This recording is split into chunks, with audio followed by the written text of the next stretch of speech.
Podcast is intended for mature audiences. The views and opinions expressed are those of the panelists and do not reflect in any way those of the podcast partners, sponsors, or affiliates. Enjoy. Hi, this is Michael Buffer, and you're listening to the voice of the people. Let's get ready for Boxing Voice. Every day I'm hustling, hustling, hustling, hustling, hustling, hustling, hustling, hustling, hustling, hustling, hustling. Every day I'm hustling, every day I'm hustling. Get in the right swing, get in the right nigga, get in the right swing, get in the right swing, get in the right swing, get in the right nigga. What up, boys?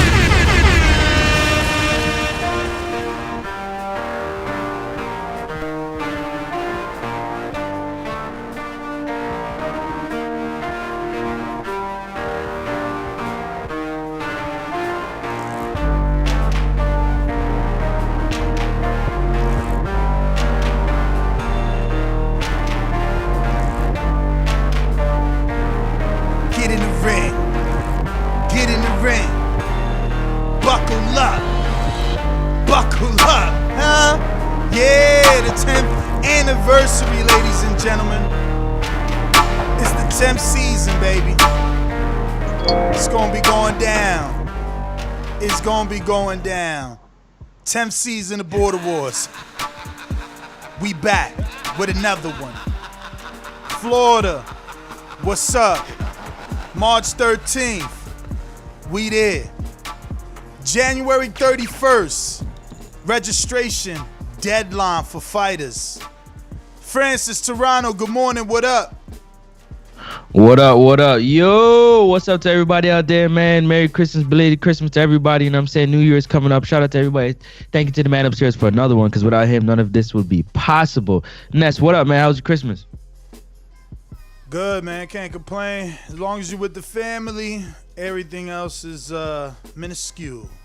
That's a fact. And now we on Border Wars, man. Florida, March 13th. 10th anniversary. I'm excited, man. What we got on the docket today? We just want to explain fighter registration, when is the deadline, and what that means. Love it. And we're going to be talking some Border Wars 9 awards. We'll be giving out awards, physical awards in Border Wars 10. And, yeah, you know, we're looking to give out some of our lucky contestants some hard-earned Border Wars awards, man. We got some good categories. We want to definitely talk about those to let the people know. For anybody that doesn't know, they can be educated today and then still go ahead and cast their vote for their particular category. Yeah. But yeah, man, what's going on, brother? What's up? I see you in the gym.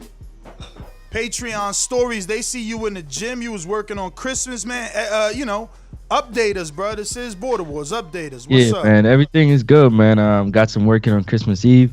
Got a good 12 rounds in. You know what I'm saying? Just working and building and grinding for March 13th. That's the goal. I'm excited, man. I'm excited because like my trainer is more excited than I am, which is just lovely. Like I'm telling you, man, we coming with it. So as you can see, I'm smiling. Like I had 12 rounds in, and after the 12 round, he's like, how you feel? I'm like, honestly, I'm like a kid in a candy store, man. This is like, this is new for me all over. I love it. I'm excited. I want to learn everything. And for me, person that has played basketball and played football, I've helped people work on their skill set. So to see what I've taught them execute it live is a beautiful thing. Now it's my turn to somebody to teach me something to see if I can execute what they've taught me, and put it into a game plan. And so I'm excited, man. I'm ready. I'm pumped up. You know what I mean? I already started putting everything in place. And I'm ready to go. This is gonna be a special one, man. This is gonna be a special one. I tell you that, because I'm coming with it. I agree, man. I agree. I think you know, it's gonna be special because it's the 10th anniversary, but it's gonna be special and unique because of the amount of people. And the names too, right? What sort of update do you have in terms of the card? Can you announce who's allegedly on board? Yeah, just give me 1 second. Yeah, because we have a really big card, and I foresee it only getting bigger I think March 13th we might have to put a cap on fighters and fights, just so we're not in the gym forever. You know what I mean? For days. But it looks like we're gonna be in the gym forever. Not only that, but the editor, you know what I mean, is gonna be a lot of footage, man. A lot of work. All right, so to start off, well, no particular order. We can definitely announce Marvin versus Keem. My apologies. That's for the 2 belts at 176 cruiserweight. That's the division. official main event. We did a poll. You know, we had a couple of other alumni that are fighting. Francis is a host, so we tried to see who could pull the fans in what direction. And Francis, So I think you learned something, right? Did you learn anything from the poll? yeah, I did. What's that? That you have to be one of the people, a person of the people, in order for them to come out and vote for you. And Keem got this. Keem got this one because everything lined up for him. The stars lined up for him. And I'm happy for him. Congratulations, because he was in his hometown. He's getting a shot at 2 belts after 1 victory. You know what I'm saying? The champ saw the value in him to give him a voluntary shot at the 2 titles. So congratulations to Key, man. That's how I see it. How do you see it? Anything I need to learn that you can tell me? I actually seen the fact that if you get a win, I think you could be a draw. Based off the poll, I think the last time I checked, Keem had 20 votes and you had 18, and now you actually got 19, and it's closed though. It's over. Damn, he beat you by 1. I was gonna say you better have your girl sign up. He beat you by 1, so that's what I'm saying. I learned that. You know, Jada said, I'm tired of talking about old niggas that had it, man. And Sal and Jose, they old niggas that had it, man. Had it, yep. Keem is new. He's fresh. You know, you are new. You're fresh. And the people are speaking. 20 votes for Keem the Dream, which I gotta say, man, Marvin better be feeling some type of way, dog. Hell yeah. Did you notice that his name wasn't even on there by accident and ain't nobody care? They still pick Keem. It ain't give a. They don't even know if it was gonna be Keem versus who. They said, fuck it, Keem is the man. Marvin better be careful, man. Yup. I hope he ain't sleeping on Keem, because listen, you know what happens, right? You know pressure busts pipe, right? Yeah. And I feel like Keem understands the pressure and he's relishing, you know what I'm saying, the pressure. And I feel like Marvin, given that he has probably the better skill set, is slightly looking over Keem. I don't say he's looking him over a lot, but I feel like he's looking over his head just a little bit. What do you feel that way? I think he thinks he could beat him.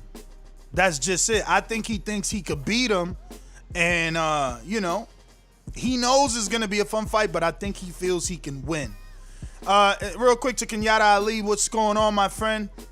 He says, where's the sign-up link? Well, we're not doing a link this time, because, excuse me. Because the link, people forget to include the fee of the 2% for PayPal, so we always get knocked off for that $7. So we're doing straight Cash App or Zelle.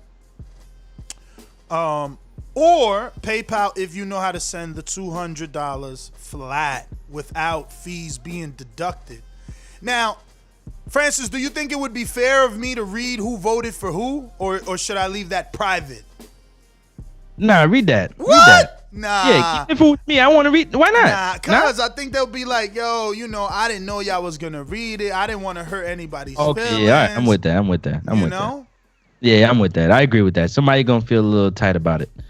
It definitely feel a little tight. I mean, how would you feel if you found out like your coach didn't vote for you as the main event? See, I'm built different, man. That's all fuel for me, man. Like I said, I'm self-motivated. So you tell me things like that, that's all motivation for me. So clearly my goal is to prove to him that he don't know what he got.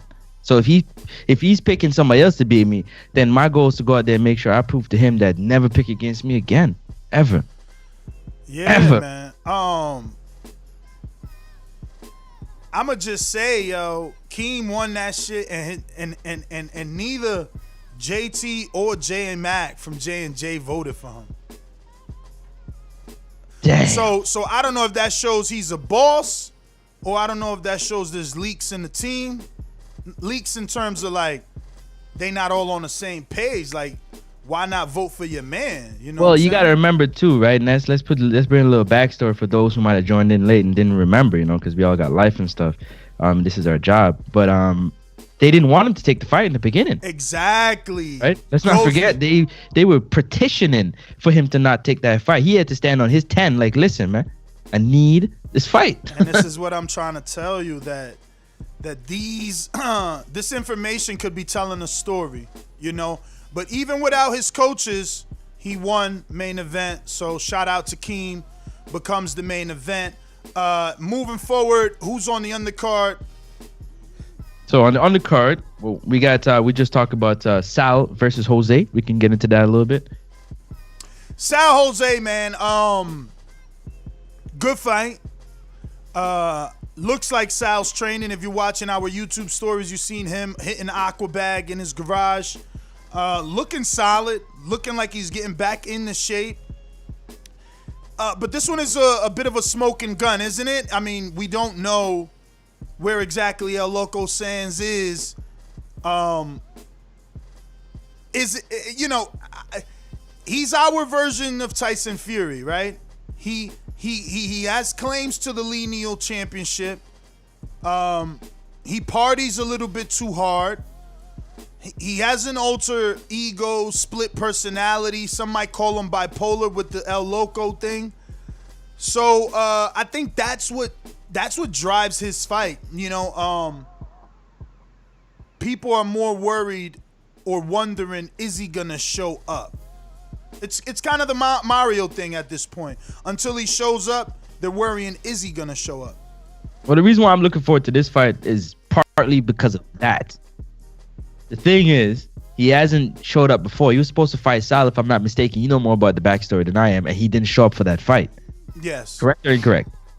Correct. So I feel like Sal has his bit between his teeth now. Like, I'm finally gonna get him in the ring. I'm gonna make sure that I turn over every stone and put hands on him. But let's not forget, man. If I'm not mistaken, I've heard Jose has the best jab in Border Wars.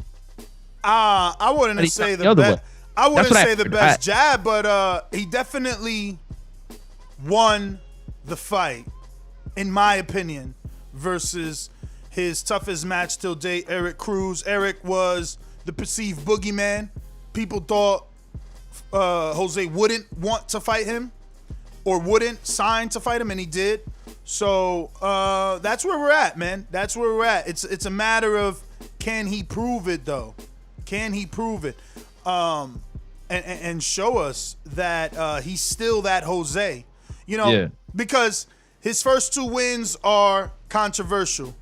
You understand? So he needed that Cruz win to solidify himself. And in some people's eyes, he did. In mine, he did, because I gave him the win. But you got guys like Coach Mitty, Cruz himself, others who believe he did not win that fight. So, you know, his back's against the wall. But he has that nonchalant attitude where he doesn't believe that's the case. So we'll see. Again, to me, it's more about, is he going to show up? He's been gone for 3 years. Is there going to be ring rust? You know, so many questions. But what do you got to say about it? And if not, let's get to the next one, because we got a bunch of new fighters to announce. Yeah, it would seem that El Loco Jose Sands he's ready for this fight. I think like Mario, he's heard people say that he's ducked and he's ducked and he's ducked and he's ducked, and after a while you want to put that to bed, especially somebody poking at you like that. And I'm pretty sure he feels that he could beat Lil Sal, as he calls him. So he's definitely locked himself away. So maybe he's training hard.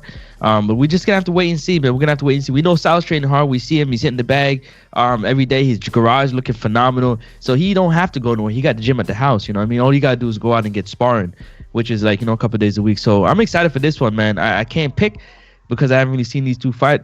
So I'm gonna wait till I see them face to face before I make my decision on that. For sure. What's next on the docket? Next, we're gonna have Jordan Baker versus Rob the Genius. Big fight, man.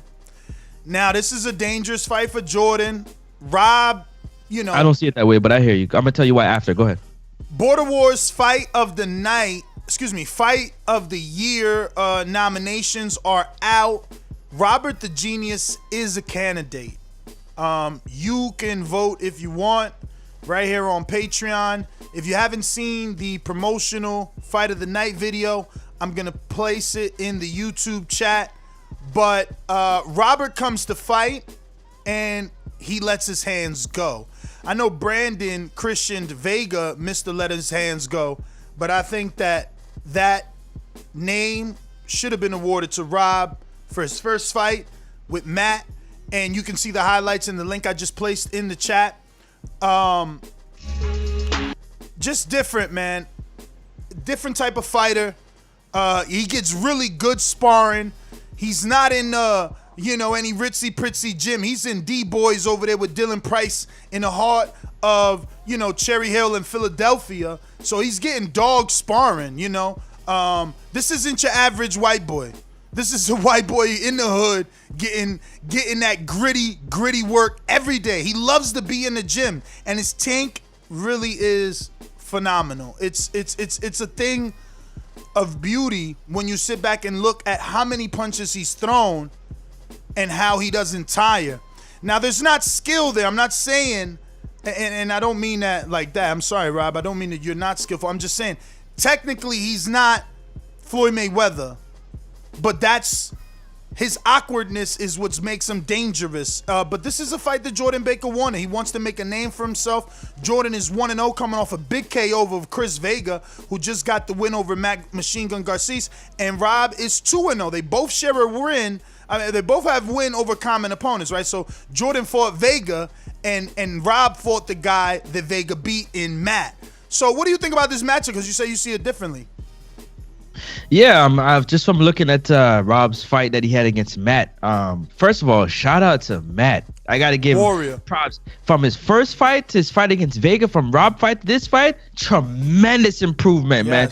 The stick was awesome. The patience, the be able to stand in the pocket and trade and exchange. Yeah, he was getting hit. Well, we've seen Matt get hit before and not return fire. We see him this time around.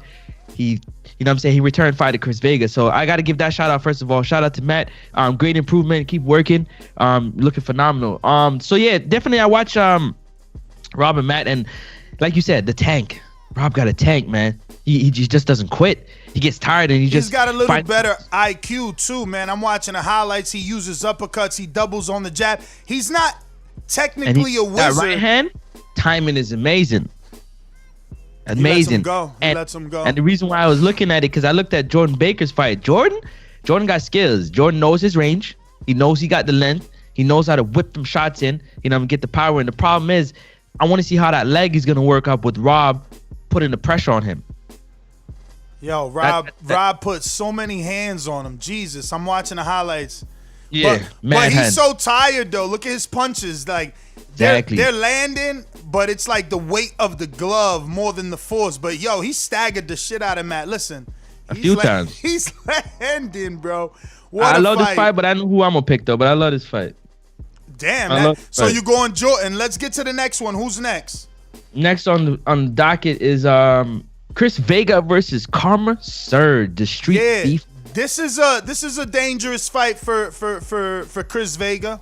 Karma is 3-0 in street beefs. He's used to fighting with no headgear, but this is the fight that Chris wanted.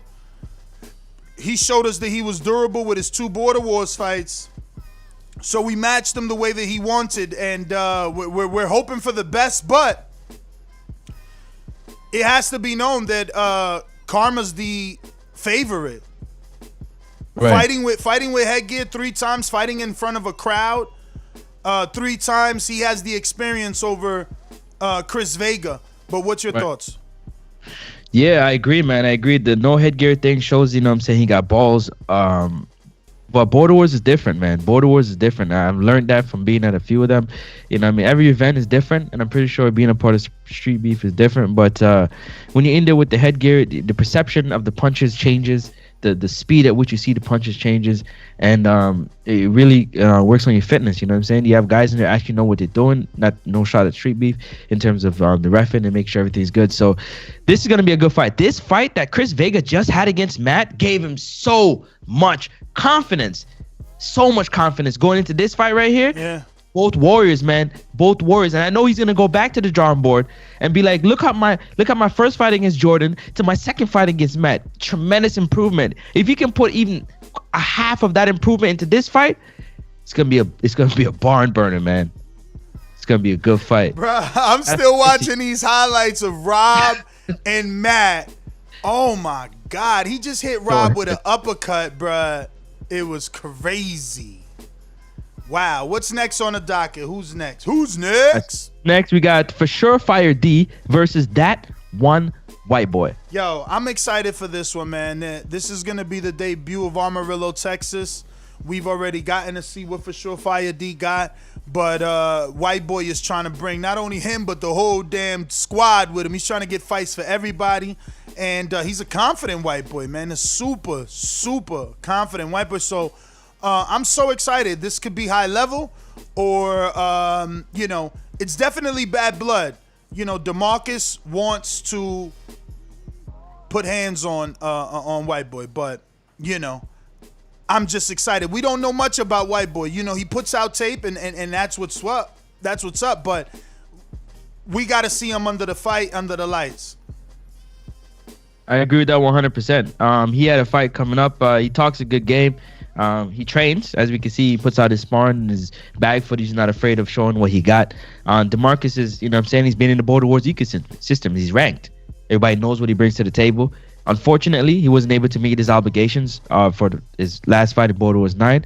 And we're hoping that this time around that he's prepared. He definitely has a bit between his teeth, because that one white boy has been going upside his head every single opportunity that he gets. And as a man, that gotta, that gotta get under your skin a little bit, for you to want to go out there and shut somebody and prove something to him. So, that's how I see it. That's gonna be another action-packed fight, because they both coming to fight each other. I hope nobody is so excited that they smother their work. We actually see some clean, good work between these two, because we know DeMarcus got the skill, and white boy is definitely showing that he got some skill. Yo, what's up? Mitty, when Elias missed, he backs up like he did his own little version of Billy Joe. Fucking Mitty, yo. You seen it, huh? Listen, if you haven't already voted for Fight of the Year, please do so, and just think, man. I know that boxing has showed us throughout the years that Fight of the Year has to be Mike Jones, Jesus Soto Karass, but it doesn't, man. You can vote on a fight that's Fight of the Year because two men were that skilled, and you enjoyed the skill level that you saw in that ring versus one another. Fight of the Year doesn't have to be rock'em sock'em robots back and forth, man. It just doesn't. I hate that only Mexican style wins Fight of the Night, man. That shit is so lame. But next on the docket, looking like Francis the Praying Mantis versus Stainless, the pound for pound. It's going down out of Detroit. Yo, listen, what we can say about Stainless is that he's hard work and dedication award winner, that he's a Caller of the Year award winner, and that he's obsessive at whatever it is that he does, whether that's working, whether that's doing the mixtape, whether that's helping spread the word of TBV. My man plays no games at his level of intensity in which he puts in effort into things. So this is gonna be whoa fight for me, because I know what Stainless brings in terms of preparation. You understand? Like, he's gonna cross those T's, dot those I's to be ready for this fight. Does that translate into actual skill? We don't know. We just never know how someone's gonna look in the ring especially if he's going to be skillful or not. It's hard to tell. But that is definitely a fight that I'm interested in. Francis, I don't know if you want to talk about your own fight.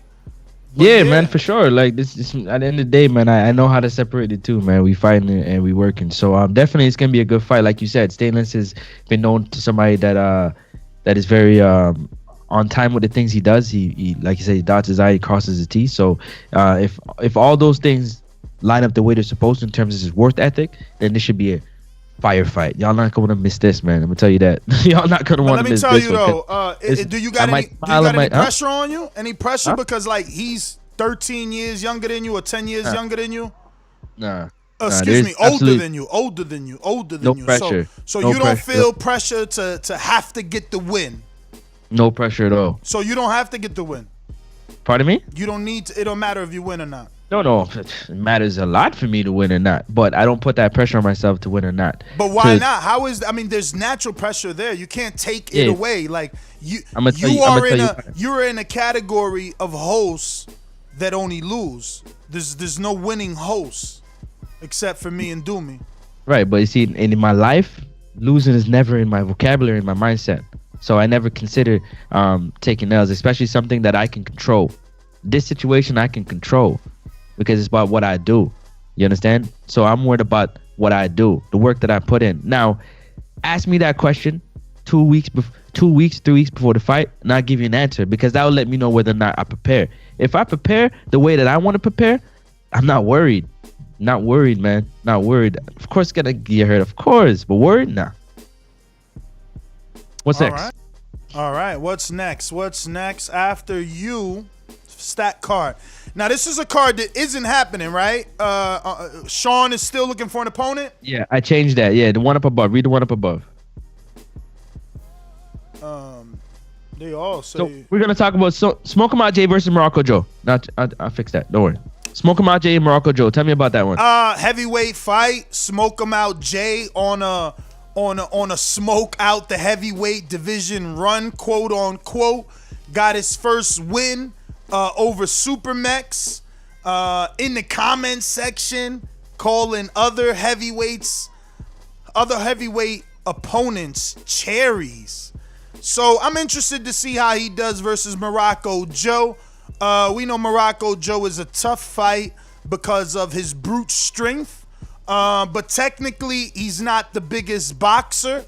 So we'll see how Smoke 'em Out Jay deals with the awkwardness of Morocco Joe, and we'll see what Morocco Joe brings to the table. You know, the question with a guy the size of Morocco Joe and Jay's weight is always gonna be stamina.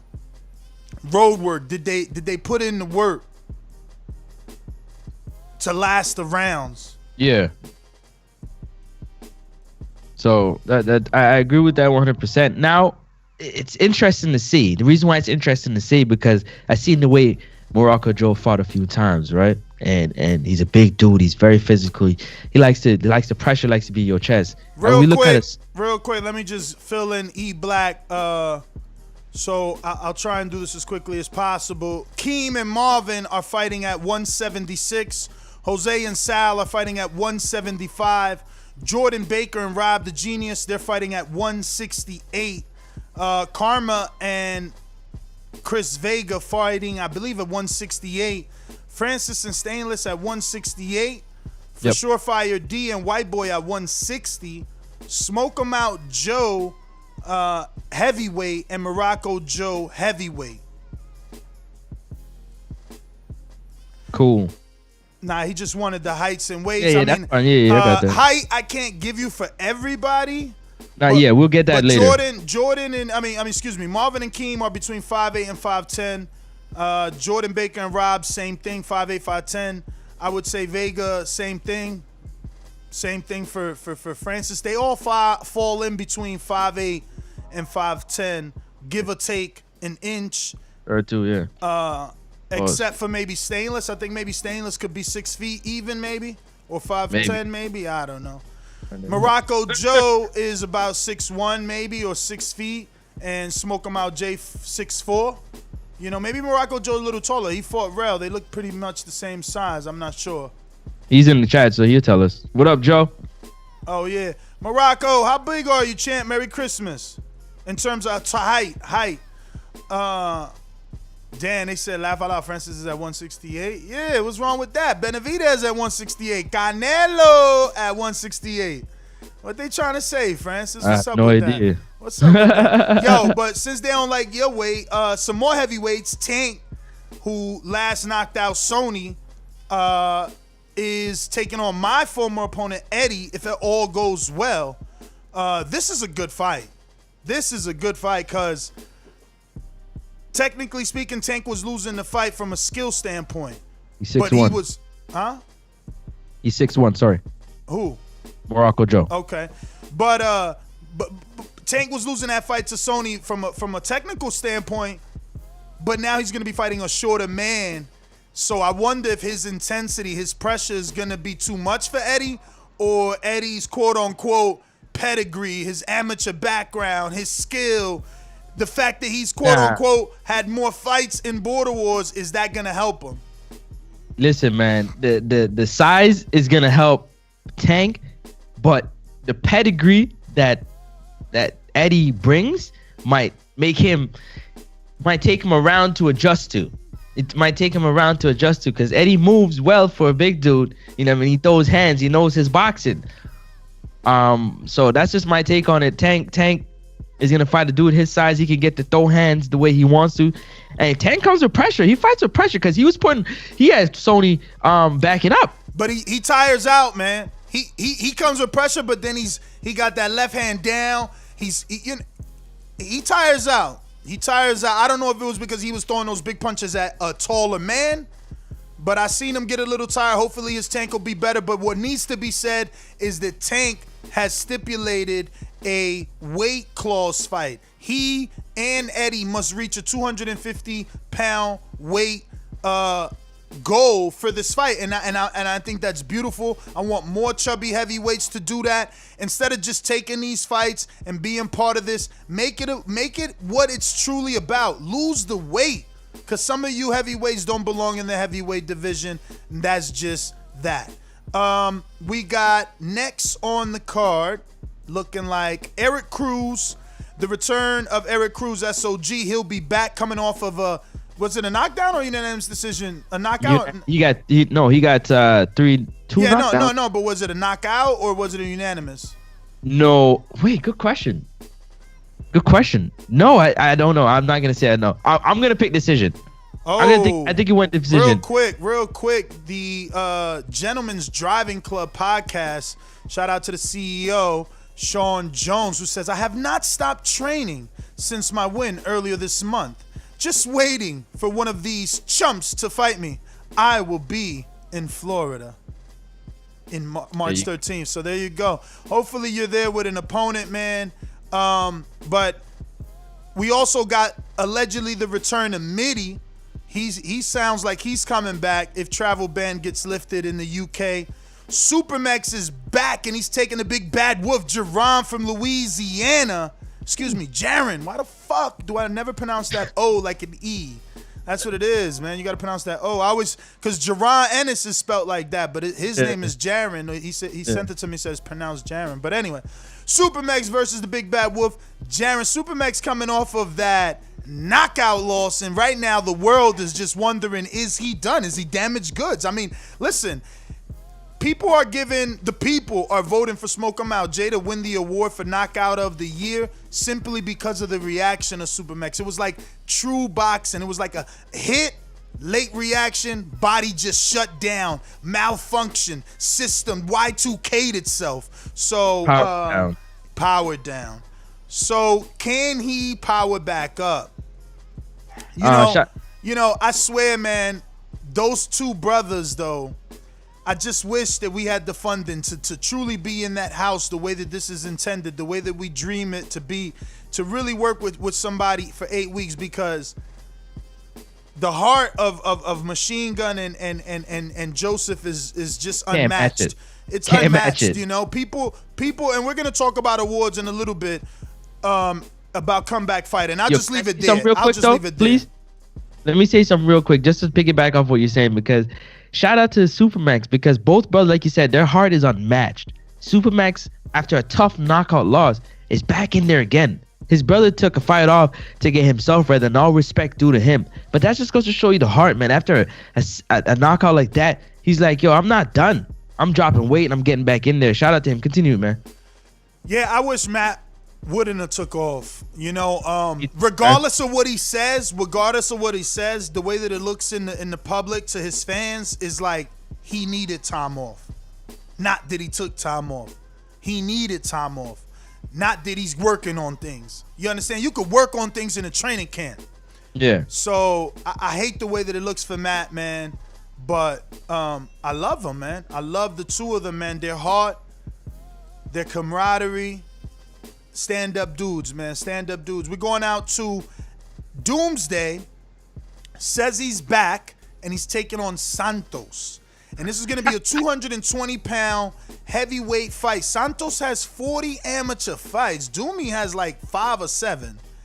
This is going to be interesting because Doomy is the coach. He's got all these years, you know, talking to all these trainers and learning all these things. Let's see, can he implement that in an actual fight?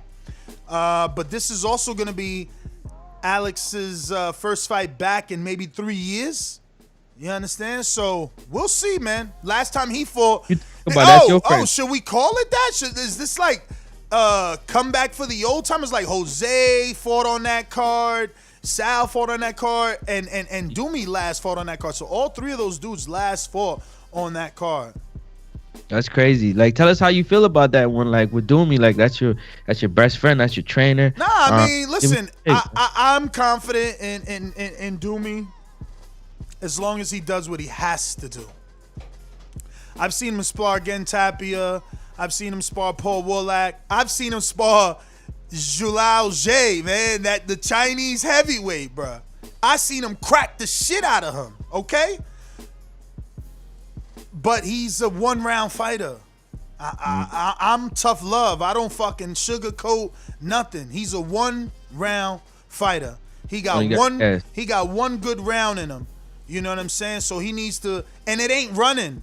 Doomy is one of those odd dudes out there that could run like a professional fighter does. I promise you, if you friend him on Matt My Run, you'll see all my words be true. This dude could run 5-6 miles at a 6-7 pace. Man, niggas ain't doing that out here. You know what I'm saying? That's professional fighter shit. And so I know it's not the running, it's not the stamina. It's got to be something else. Lack of sparring causes anxiety because you thinking about, damn, I'm gonna get tired because I ain't get the rounds. You know, you thinking too much in the ring because you ain't put a game plan together because you ain't been sparring. That's my issue with Doomy, man. He not a gym rat. Like, I like gym rats. I like Crawford's, Floyd's, Shakur's.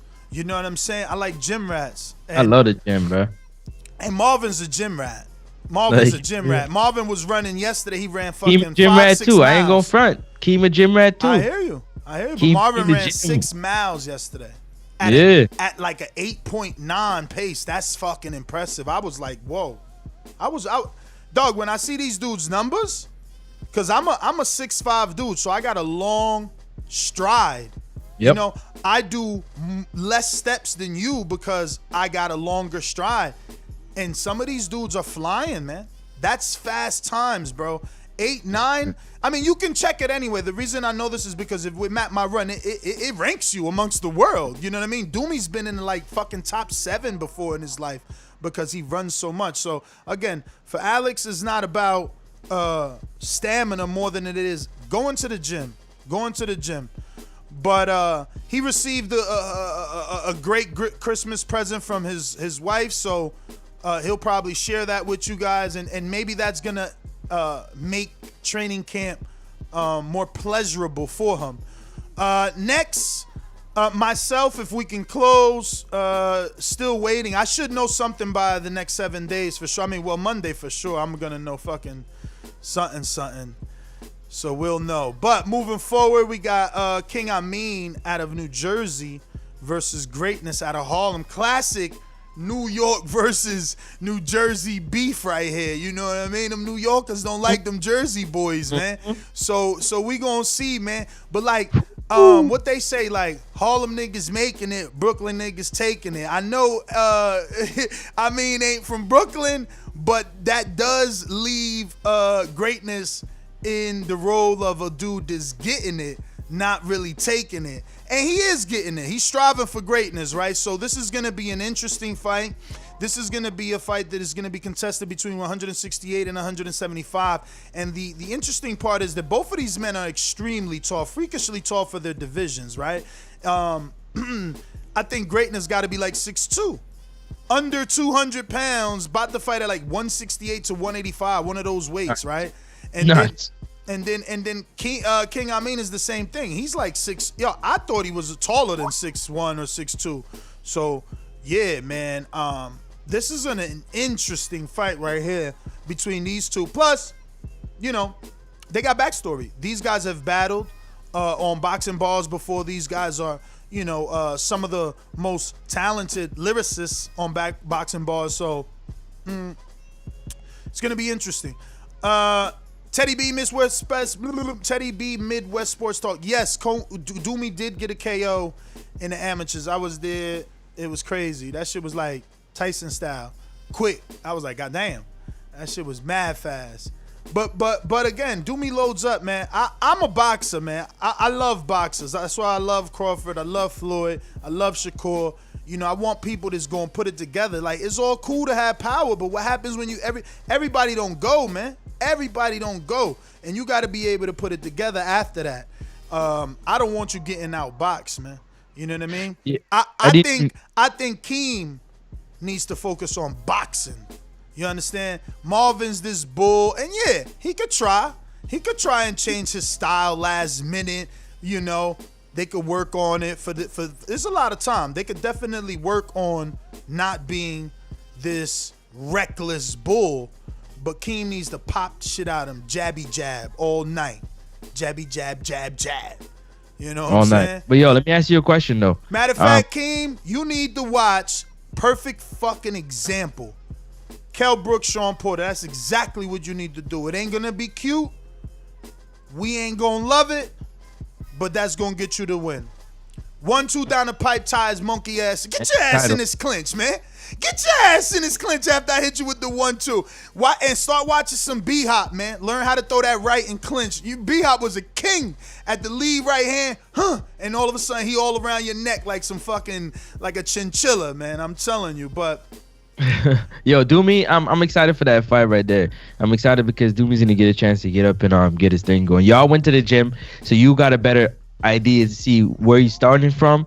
You know what I mean, and where he gotta get to, right? He's definitely ahead of me. He's ahead of me. When I went to the gym, bruh, I was expecting to just pick up where I left off. So when Doomy, you know, where did you leave off, first of all? Whatever that was, you know, when I mean pick up where I left off, I mean, like, you remember? I mean, no, listen. When I mean pick up where I left off, I mean by miles, right? Miles running, repetitions on certain things, reps on pull-ups, reps on push-ups. You know what I'm saying? And when it was like we did our miles, and then that was normal. I told you I was playing chess running, so I'm like, oh, I'm back. This about to be easy. Muscle memory, I was saying.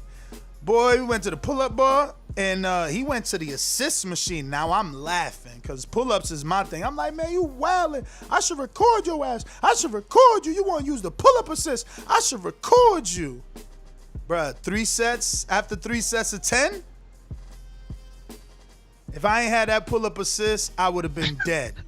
My arms still hurt, man. I got my girl still massaging my biceps. It's like my muscles are straight. I mean, obviously that's what it is. Yeah. My muscles are they're torn, and they're in recovery right now. And it's insane because the muscle deteriorated that much in those 6 to 7 months off that it like just doing this right there, just full extension, this literal position is hurting right now on my biceps. And I was laughing at him because he was using the fucking weight assist. Mind you, he put it on a certain amount of pounds. You know, you could put 10, 20, 30, Bro, I ain't even gonna tell you the number he put. And I'm like, man, what the fuck? You wildin'. Bro, I needed every bit of them pounds. I'm telling you right now. Every bit, man. But we got the return of Corey Frank. Hold on, let me finish real quick. Yeah, So the I think that he's gonna have the bit between his teeth in terms of Doomy. His opponent called him out, so clearly he's either been watching Doomy or he's been wanting to fight Doomy. No, he so watched he's him, gonna be up remember? for the fight. Huh? He watched him. Remember last episode he said he's seen his fights, he's not impressed. So he's preparing for Doomy. Doomy has a bit between. I'm loving this fight. This fight's also going to be a very good fight. We're probably going to see it coming out of Doomy. What you think about Santos though? Like honestly, he got to be real skilled to beat Doomy with that stomach. I'm telling you. Well, let's see if he can put the work in and get up for the stuff. But how could you be balanced enough? Like even Andy's stomach wasn't like that. Andy, like he has a protruding stomach. He has like that round, I drink beer at night stomach. Right. Unless I'm about to pull that shit up. Unless I seen that wrong, I think like he need to work. You can shave that off, and he got about eight. Listen, we all got more than enough time. Let me tell you, we got more than enough time. If you want to take the weight off, you could definitely take it off. But I think he's significantly heavy. He's significantly heavy in the stomach area. But again, Doomy's been out the ring. I don't know. We'll see. You can't judge a book by its cover. Andy Ruiz taught us that, man. Hell yeah. And look like Santos can fight, man. But yeah, let's move on. He got the swag. You could tell the muscle memory from the shadow boxing, slipping the bag. You can tell that it's there, but I'm worried about the stomach. I mean, greatness also gonna be another firefight. I didn't get to my point on that. That was gonna be good. I was gonna say, both just novices when it comes to getting in the ring, and let's see how the nerves and the wanting to fight and plays a part in this fight. Both tall fighters. I haven't really seen greatness enough. I want to see some more footage, see if I can get a good look. But I mean, definitely seemed like he got some power. But he has some work to do. I love it, man. I love it. I want to see the progress of everybody putting in work. That's the beautiful part about it. Seeing where you start from to where you end up to. Yeah. It shows your work ethic, right? Yeah. Teddy B, I got a massage gun, bro. I do. You know what? I ain't even put it on the bicep yet, man. I just been I gotta buy one. Speaking of that, I've been acting like a baby. It's just the truth. I've been acting like a baby instead of doing that. But thank you, Teddy. I just remembered. I gotta go get me one. Let me tell you. Word. Yo, listen, this shit is serious, man. For real. Taking the fight is serious. But now we're going to go to our TBAs. We got a list of TBAs. We're looking for opponents. TBA Midi, 160, 168. Give us the backstory on that. What's up with that? What is he looking for? Midi's 3-0 in Border Wars, 7-1 in Queensberry boxing. So yeah, we need an experienced opponent for Midi, but not too experienced, because this is Midi's tune-up, right? He's coming back off the COVID, so this is get the fat off fight. I know your fighter Corey wants every bit of Midi. Midi's calling him too small, telling him he needs to do something. Corey is also TBA. We're looking for a fight for him at shout 160. Out to his opponent, got COVID, is in the hospital, fighting for his life. Shout out to Zeke. He was supposed to fight Zeke. Oh, Zeke. Yeah, he was supposed to fight Zeke, and that one white boy is his training stablemate and friend. So just shout out to him, prayers up for him. Hopefully he can get over that. But that was supposed to be the fight. But so now we're looking for a new fight for Corey, from 140 to 168. We want all the smoke. 140 to 168. We actually got some new people, but I'm not putting them in with Corey. That's Twin. We're looking for a fight for Twin at 147, maybe even 140. But he's novice. He looks to be Latino from Orlando. I put his footage out, and we're looking for a novice fight for him. He's never got it in the ring. You know what I mean? So we want him to jump in there and see what he got before anything. We got Danelle versus Shane. Is that a done deal? Danelle, yeah. Yeah, that fight is agreed upon. Yeah. Okay. All right. So And I then never it's, met Shane. Shane 140. is. No, I was just saying I never met Shane. Shane is an Amarillo boy. He's gonna be coming through with that one white boy. Yes, he definitely will be. That fight was agreed upon. We're looking forward to that one. Shane just fought in a, what was it, an amateur show they were doing, if I'm not mistaken? Yes. He got his and- first amateur fight in Amarillo. So So we that's got. good for. Yeah, that's good for Call you notifications. Yeah. Anyways, go ahead. So yeah, we need 175 pound and 185. You got to sign up. Get that footage to us, man. We got fighters. We need fights.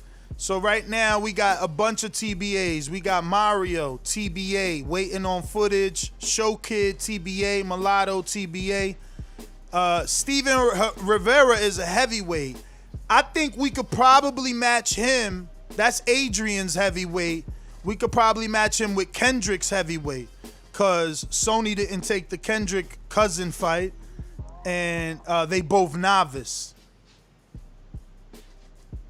Supermax said he got somebody for what's his name there? My bad. Twin. He got a novice 5'5". All right. I mean, they got to sign up. They got to sign I up. just gotta let you know, but yeah. I go don't ahead. even know if he could make 140, though. We're going to see. I know I said 140, 147. We'll see, because I think he seems light to me, but I could be wrong. So we got TBA, also 175 Man. We got TBA heavyweight Steven Rivera. We got TBA cruiserweight or heavyweight novice Koala. And who else? We forgot Adrian versus Ant, by the way. Adrian versus Ant, we did forget. That's not on there. Wow. Yeah, putting on right now. But yeah, tell us about that. Why we look for the other name? Nah, that's a good fight. And Adrian is just like Santos, right? He's been seeing Ant. He's been wanting some of Ant. So he knows what he's getting, right? Where Ant really doesn't. He only has that one fight of Adrian. So Adrian is older, Ant is younger, but Adrian is a gym owner and a coach. So he's in great shape. Ant is coming off some injuries. So it's going to be an interesting fight. For Ant, he's just getting back in the mix since his loss to Marvin, who's the current champ that Keem will be facing. And for Adrian, it's the name he needs on his resume to get the midi fight, because he's got title shot dreams and aspirations. 100, man. 100. And listen, this fight is going to be big because Ant is coming off some injuries, right? And he's coming off people putting smut on his name about things that are not true, that you have said, backed up, stood right here on the show and said that ain't true, but people gonna say what they believe, right? So he got to come and prove something. But Adrian wants that midi fight. So this is the name, if you can get this name, that will give him that automatic route. Can't talk about it. There's no debating it. He deserves a shot at midi if midi agrees to it. That's my take on this fight. Both fighters have a lot to prove and a lot to gain. Ant coming taking out Adrian, that's been looking at him for a while, that's been wanting to fight him. It will be sweet for him. You know what I'm saying? So I'm looking forward to it, man. I'm looking forward to it. That's another fight. That fight's going to be competitive because both dudes are super athletic. You know what I mean? Adrian, as you said, is gym owners, athletic. We know Ant's athletic. They both throw punches. If you watch Dan versus Adrian was throwing a lot of punches at Dan. You know what I mean? So Dan was throwing punches back. Go ahead. No, I said, yeah. I want to see straighter punches from Adrian, though. You know what I mean? I felt like a lot of wide hooks, yeah. I felt like his fight was right there with... I got to go back and watch it, and I mean no disrespect by this, but I feel like his fight was right there with Chris, Vega, and Matt. Like, it's just two dudes, bang, bang, bang, bang, bang, bang, Real close, smothering work, very tight fight. That's why some people didn't think he won. Some people had Dan winning. So, he's got to create distance in this fight, make some space, and definitely, get the job done more convincingly if he wants a title shot with Mitty, right? We got S. Munoz. Oh, go ahead, read it. Yo, Ness, this twin, 140 might be difficult to get to, but 147, 154. Oh, and I forgot. Dominican flag, De Lo Mio. What's good? So yeah, there you have it, Supermex. If your man can make 147, we got a 5. But 140, 140 too low, too little. Too low. He can't get that low. All right, so it's time to talk Border Wars awards, and this is gonna be my most favorite part. I promise you, moving forward, this is all I want to do. Shout out to Eddie, shout out to Supermex. Before you go, I got a question to ask you. Before you go any further, yeah. For the people out there, they want to know, how do you select the winners when somebody's on Patreon and somebody's on the YouTube membership? How do you decipher between the two for the numbers to be even? Is there, can you explain that? Do you understand what I'm asking? Well, the poll's only on Patreon. It's only on Patreon, but if somebody's not on Patreon, right? They're only on YouTube. How does it work with the voting? You got to go on Patreon. It's certain perks for certain platforms. You understand? Once we have the ability to do everything identically on memberships, we would. We also don't have. So you don't have a YouTube poll, is what you're saying? No. Okay, cool. No, because our community is bigger on Patreon. You understand? So, it's just the way that it is. But that being said, I do want to say the nominees are out for most of the categories, and there's only 2 categories that are already out, and I think you can't even vote anymore, actually. Let me double check, because I wanted to announce these for this show. Let me see. Yeah, these results are closed. Oh no, this has 5 days left. All right. So you still could vote for upset of the year, Border Wars upset of the year, and the nominees are the Sony versus Tank fight, Matt Machine Gun Garcia versus Chris Vega, Dr. Mofongo versus Sir Bishop, and Mario versus Keem. Those are the nominations. Now, I just want to give a little bit of backstory on all these categories, right? I think people forget that Sony was the favorite. You understand? Not only was he the favorite, but he was also the way bigger man by a foot and a half and maybe 40-something pounds, right? So I just want people to remember who did what. And upset of the year, I think people forget that Matt was the favorite, that Matt was working with J-Mac, that Matt asked to fight Vega, right? That's who he wanted. So, Mofongo Bishop, I get that that Mofongo was the number 1 contender, but I don't see the upset. I think everybody, that's the thing. Bishop has been missing in action because people said he was a ringer, so he feels offended. You understand? So I don't see the upset there, but I'll tell you what, him and Morocco Joe have a huge fan base. The both of them. I don't know if you noticed that, but on the Knockout of the Year video is a lot of females saying Bishop deserves it or smoke him out, Jay. I promise you, go watch it. Seriously, on YouTube. That being said, Mario versus Keem. This one is not gonna get it, but I think people forget Mario was the host. How is that not an upset, right?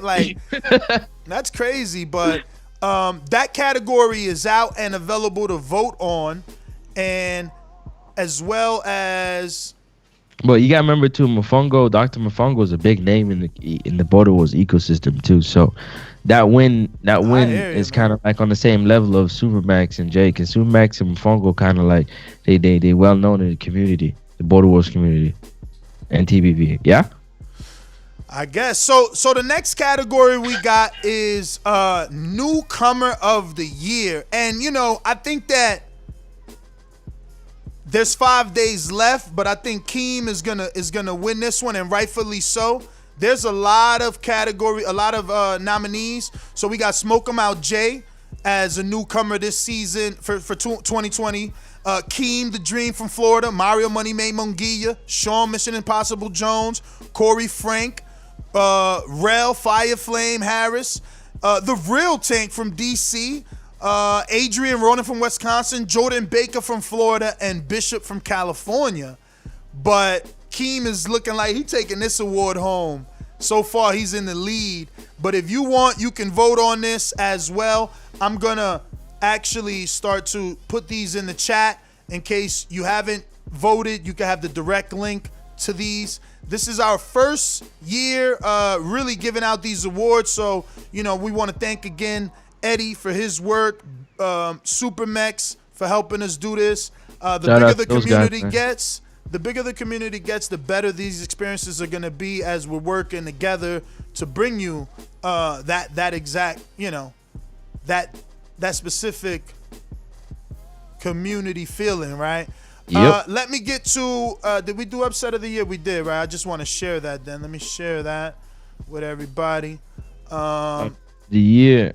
Upset of the Year. And once again, those nominees was the Sony versus Tank, and Matt versus Vega, Dr. Mofongo versus Bishop, and Keem the Dream versus Mario Money May Munguia. Knockout of the Year. This one looks like a clear favorite. Comeback Fighter of the Year is tied. Actually, right now, Chris Vega is winning, and he's in the nominees with. He's been nominated with Eric Cruz, Matt Machine Gun Garces, and Chris Vega. And look, What? I know it's hard. His name Yeah. Eric Cruz is Comeback of the Year. Yeah. Machine Gun is Comeback of the Year because it's Comeback Fighter of the Year, and Chris Vega is Comeback Fighter of the Year. Right now, Chris Vega's in the lead with 50%, Which he should be. There's an argument that he should be, But you should be. but and his argument is, look, I came back and got a win, so that's important. But Comeback Fighter, he's not going to get it because I'm not going to be able to change everybody's mind, or he's not going to get a bunch of votes in the last 5 days unless he does, right? But I think that Matt Machine Gun Garces is Comeback Fighter of the Year. 3 losses, keeps coming back, keeps getting better. Bravado doesn't drop. Yeah. Confidence doesn't skip a beat. Him and his brother, they fearless. They fearless and they got swag. But they're giving it to the guy that lost by knockout his first fight and beat Matt, so I understand it. But even Cruz, who came back off of a devastating loss to Anthony Edwards where he was knocked down for the first time, he's at 43%. Yeah. So another good category. Go ahead and vote if you haven't already done so. I'm putting the respected links in the chat. Now we got Knockout of the Year, and in the lead for this one is Smoke 'Em Out Jay. And he obviously got the knockout over Supermex. Sir Bishop has been nominated. He gets the knockout over Mofongo. And Tank was nominated for his knockout over Sony. And this is what I'm saying right here. So people are going with the pizzazz, the wow factor of the knockout, and they're giving it to Smoke 'Em Out Jay. You think so? But that's from your point of view. Nah, this is my point of view. You could give your opinion. This is my point of view. I think that people are not looking at the fact that Smoke 'Em Out Jay is 6'4". The Supermex is like 5'8". They not looking at the fact that Sir Bishop is 6'4". That Mofongo's like 5'6". But then they want to fucking overlook the fact that Tank is 5'6", and he knocked out the 6'4", 268-pound dude. Like, it's like ass backwards, man. It's like ass backwards. Like, let's give the big dude credit for beating the little man today, because there's other heavyweights that get fucking ridiculed for fighting smaller dudes, but these dudes are getting awards when the little dude is fucking David and Goliath. The Bible taught you that, and they robbing him of his glory. Tank was an under. So listen, the favorite gets no. You're gonna go. Okay. Smoke 'em out Jay was a favorite, so he did what he was supposed to do. Let's give him an award. Bishop was the favorite, so he did what he's supposed to do, so let's give him an award. Tank ain't the favorite, gets the upset knockout with a whole fucking back call bet against him, and let's shit on him. And I rest my case, man. Can I go now? Usually that's followed by rest my case. That means you can go. All right, I agree with you 100%. I dare agree with you 100%.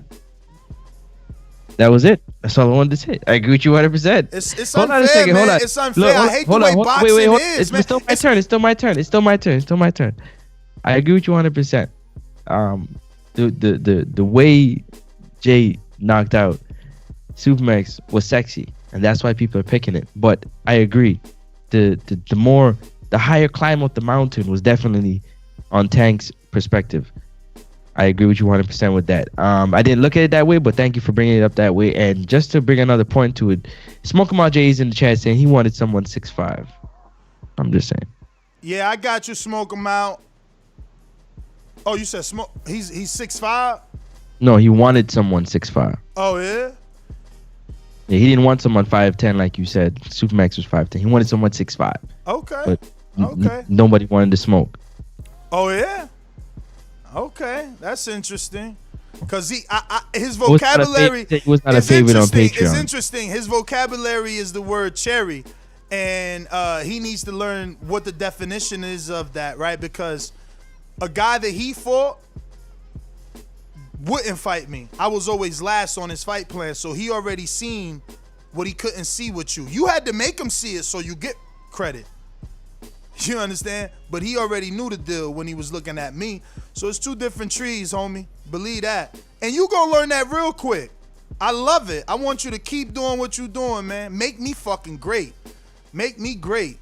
Cause they gonna see the difference between you and I real quick. Real quick, champ.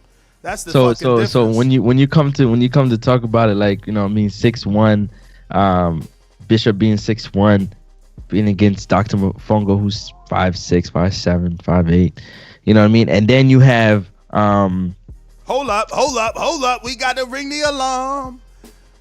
Kenyatta just became a new member. Shout out to Kenyatta Ali. What up? Thank you, my friend. Go ahead, Francis. Yeah, so that's what they're looking at it. But I agree with you with your whole point of view, whatnot. But what can you really say if somebody of your stature, you know, who also gets a lot of slack for fighting dudes who's under 6 feet because nobody above but champ, that's a narrative. That's a narrative. Right? That's a narrative. All my fighters have been above 6 feet. I only got one fight out of 4. That's what I'm saying. That's a narrative. Was that Mayweather? Yeah, when you Mayweather, they always gonna say something about your opponents. When Mayweather fought Robert Guerrero, we said something, but when Keith beat him, that was the best name on his resume. When Mayweather fought Maidana, we said something, but he beat the shit out of Broner. You know, it don't matter who Mayweather fight, they gonna say something. That's me. And it ain't because I got his skill or I'm as popular as him. It's because it's my show, so people want to see me lose. Dog, you gotta understand, I'm already down on the cards. They gave Eddie the round 2. Wow. They gave Eddie round 2. So imagine when I fight somebody in a competitive fight. If I don't get knockdowns like I always do, they'll rob me. They'll rob you. But anyway, we're going out to the end of the year award for Border Wars round of the year. The nominees for that are Chris Vega and Matt Machine Gun Garcia's round 3.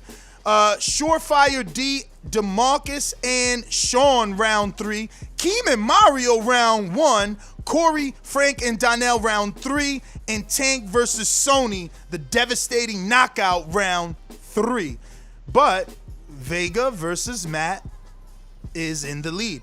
Yo, Matt, you gonna have to show up, man. You gonna get a lot of awards, man. You and Chris and Keem, it's like y'all wiping out everything, man. But round of the year, that is the nomination. Let me actually, damn. I don't think I screen shared that link. Shared that link with you guys just yet for round of the year. Round of the year. But yeah, man, what do you think about those nominees? You good with those? Yeah, I'm good with those nominees for sure. That's what the people pick. He's not in Florida, by the way, too. Yeah, you be in Florida, but you should be fighting. But I respect it, though. But yeah, he said he's going to be in Florida. That's Matt. That's machine. what's up. At least you there, man. At least we gonna roll. You could get on the commentator table with me, man. Let me see. We got next up. What we got? That was round of the year. Round of the year. Next up is Border Wars Fight of the Year. See. So I think Chris and Vega taking that, and then Chris Vega and Matt taking round of the year and fight of the year. Right now they are at 67%, and their nominees also were Machine Gun versus Matt. So he's nominated twice. And then you got Mitty versus Elias was nominated. Mario versus Keem was nominated and has no votes. I don't even understand. That was a fucking exciting fight with controversy. 3-4 knockdowns. You know, I know it's 3 for Keem, but really Mario got one, so 4. Like, they stole. Like, I don't know how these people vote, man. I swear. Even though I voted for Matt and Chris, I'm just saying. What's so funny about that? 2 questions. 1, do you got Block Talk up? Yeah. Okay, cool. Also, I want to know, when I showed my trainer, he wanted to see Border Wars. The first fight that I showed him of Border Wars was Chris versus Matt. He was like, that's my go-to. Let me show you Border Wars. That's the one to show, bro. Everybody loves a fucking war, man. It's crazy. Damn, they were going fast for 6 minutes. Bruh, the beauty, oh my God. I don't know what it is and what Matt needs to do, but he was setting up that right hand in that 3rd round so much.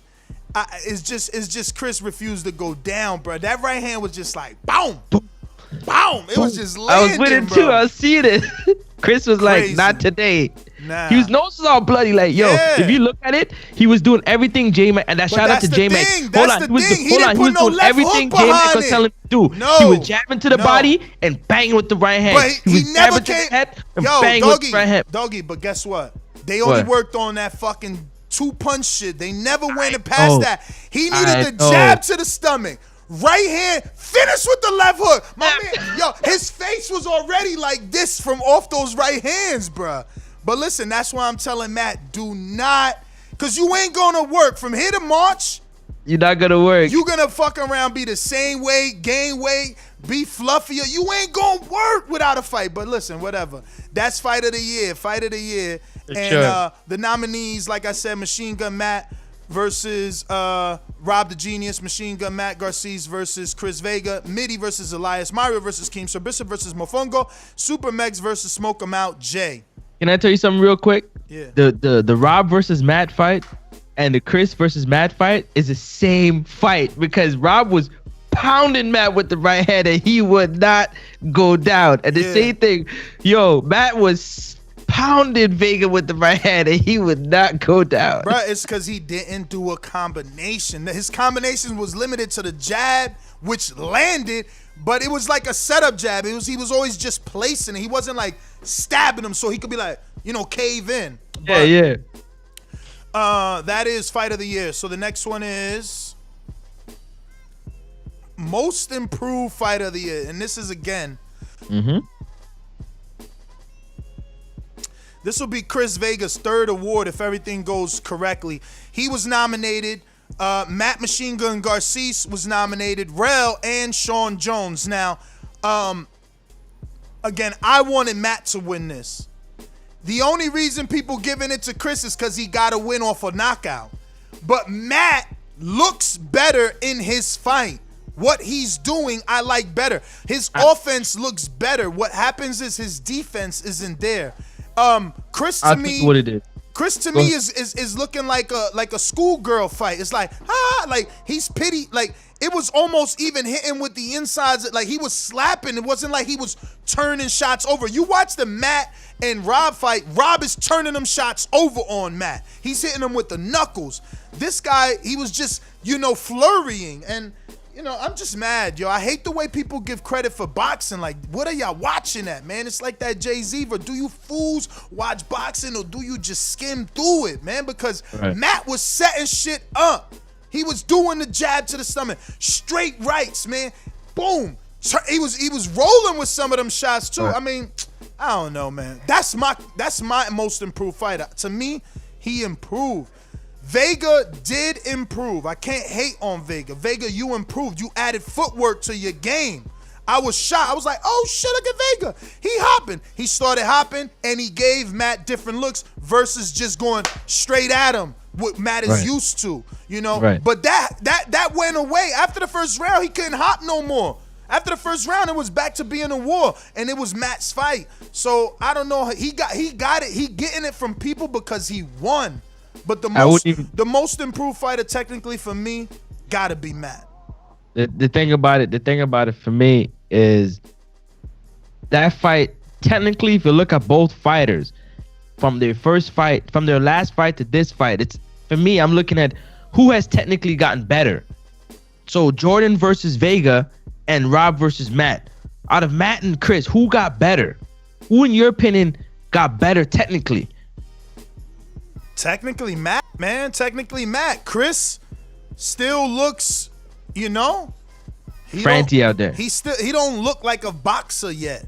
Right. Just but he in there taking it, and I would say from the way that I went back and I looked at it, that's why I said Matt won that fight against Chris. Personally, I've been out there putting on record saying I thought because his work was cleaner. He was more patient. Clean.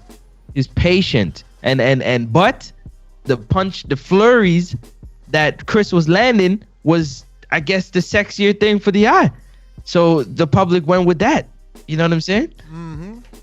But so that's my take on it. I'm with you with that one, man. It's a close one though, because the W does say that he seemed to have improved. Made the more improved. No, it's an argument. It's like, how could you say Matt is the most improved when my guy beat him? Basically, is basically how they put it. All right, so I just put the poll for most improved fighter, and you can vote. You got another fighter too, man. Ness, I sent footage to Mario. I am ready. Send it to me, boxing fans. Send it to me. Talk to me on Instagram or Patreon so I can tell you how I need it so we could post it as well, because that's how we get you a fight. Yep. Next category is Trainer of the Year. Trainer of the Year. And, you know, this one is only three people nominated. J-Mac, hailing from New Orleans, working out of Dallas, Lubbock area with the guys of Border Wars and the Four Horsemen. Doomy here in New Jersey, Coach Mitty, across the pond. And it looks like J-Mac is going to be taking Trainer of the Year award. There's 5 days left. I just feel like I've said how I feel, but this is the show to say it. And again, I just want to reiterate that this is no slack on J-Mac. Like, I wish Doomy wasn't a nominee so that I could praise J-Mac for taking the time out of his life to help people. But because you can still do it. Because Doomy's a nominee, this is about being Trainer of the Year. And wins supersede being a good Samaritan. Like, that's cool, and I love it. And again, don't take these words out of context. Don't be like, oh, well, fuck it, I ain't helping you if you don't I value what you're doing. But at the end of the day, what I value more is Doomy taking his fighter to 4-0 and to the third successful title defense never before seen in Border Wars. No other champion has successfully defended their title 3 times. And I think people overlooking that. Like, you could work with guys, but are they winning? What's your biggest win? A novice? You understand? So it's crazy. It's like Derrick James. He had to say that. Derrick James had to do what I'm doing. Like, damn, what the fuck I gotta do? Both my champions just unified, and I'm still not Trainer of the Year? And the year before that, both my champions just got belts, and I'm still not Trainer of the Year? He had to speak up, because a closed mouth don't get fed. And it's all cool. It's all cool. Yo, yeah, you know, he took out time, and he working with this one, he working with that one, but Doomy does that too. How many of y'all haven't sent Doomy y'all footage to have him look at it and stuff? He just don't say nothing. It's not publicized. But that's besides the point. It's about what you did in Border Wars. How many wins versus how many losses. Who you fought versus who you didn't fought. That's what competition always matters. Yo, fandom, fanatics can act like competition don't matter. I gotta cut you for a second. Joe said he got about 5 more minutes before he board a flight. You think we can get him on? Yeah. My bad, Joe. What's going on, champ? Yo, what's poppin'? What up? How you been, brother? Happy holidays. Yeah, man, Merry Christmas, man. Merry Christmas to all the Border Wars family. You know what time it is. Man, I'm ready to fight, bro. Real got my ass last time, bro. Respect to Real. He was ready. I'm ready to fight, man. All I know is I got a chin, bro. He ain't gonna be able to knock me out like that. Like, I feel bad for Supermax, man. He took a L, bro. He took a bad L. But I got a chin, though. Rail touched me up like crazy in the first round, and I ain't go nowhere. Doomy had to count to 8, not me. I didn't go down. So that's all I'm saying. But are you doing any boxing training to sharpen up your skill? Because we spoke about your fight earlier, and I said, like, you got brute strength, you got size, you got height. You just got to get technical skill. You got to get some offense. Yeah, so I moved down to Florida in July. So I live in the Tampa area, like a place called Palm Harbor. It's a nice little area. But they got like 4 boxing gyms right around this area. So obviously it's the holidays. I didn't think I was going to fight again just because my life been all over the place with this COVID shit. Excuse my language. But, yeah, man, there's a gym about 3 blocks from my house. So I'm going to be there a lot. That's all I'm saying. Beautiful, man. That's all we want to hear, man. So what you weighing right now, man? Let's get a weigh-in. What you weighing? Don't give me no fake weight. Probably about like 280, 285, something like that. Okay, I thought you was a little bit bigger. Okay, you know this a big boy. He 344. That shit don't matter. I got a chin, bro. That's one thing God blessed me with, man. I might not. I mean, shit. If we was fighting with no gloves, I'd beat all y'all ass. but with gloves, I mean, just being real, stick a brick up. But if we fight with gloves on, I mean, I got a chin. There's nobody that can hit me harder than my dad did when I was growing up. So it just is what it is. My chin is ready. So what did you see in the Smoke 'em Out Jay fight? Outside of like, I mean, he let him out.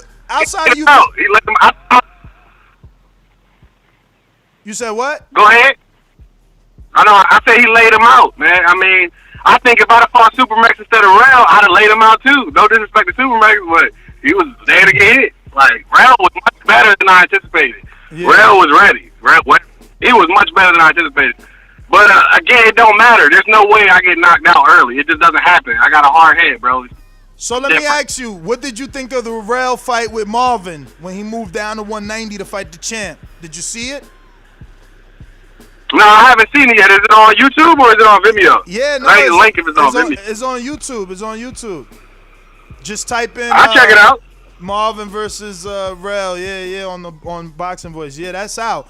So, yeah. So, what about Smoke 'em Out Jay? Outside of what he did to Supermax, did you see any skill? I mean, did you think he was throwing his punches technically well? You watch boxing. What you think of his skill wise? I think you got to move your head when he's throwing the uppercut right down the middle. Or grab him or something. Do something. Put your hands up.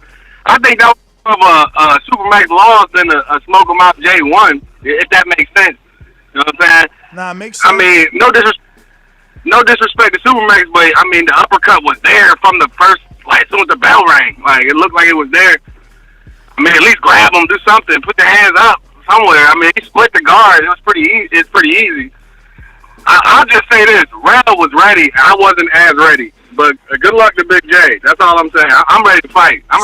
So let me ask you: we can fight. Knowing that Rail was more prepared for his fight versus you than you were, is that motivating you to be more prepared for this fight? 1,000%. You hear me? 1,000%. All that shit means is that the shit I was doing wasn't enough. So you gotta spend a little bit of money. That's all it means. Gotta get somebody who knows that can look at what I'm doing and say what I need to do different.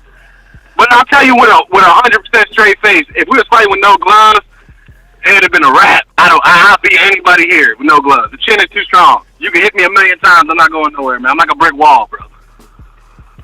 Well, listen, man, if all goes well, I'll be in Florida for the new year, in and around your area. I'll make the drive, and we could definitely get some work because I'm going to be in a new place. Congratulations on the move. Safe journeys on your flight, champ. And deadline is January 31st for fighter fees. What you need?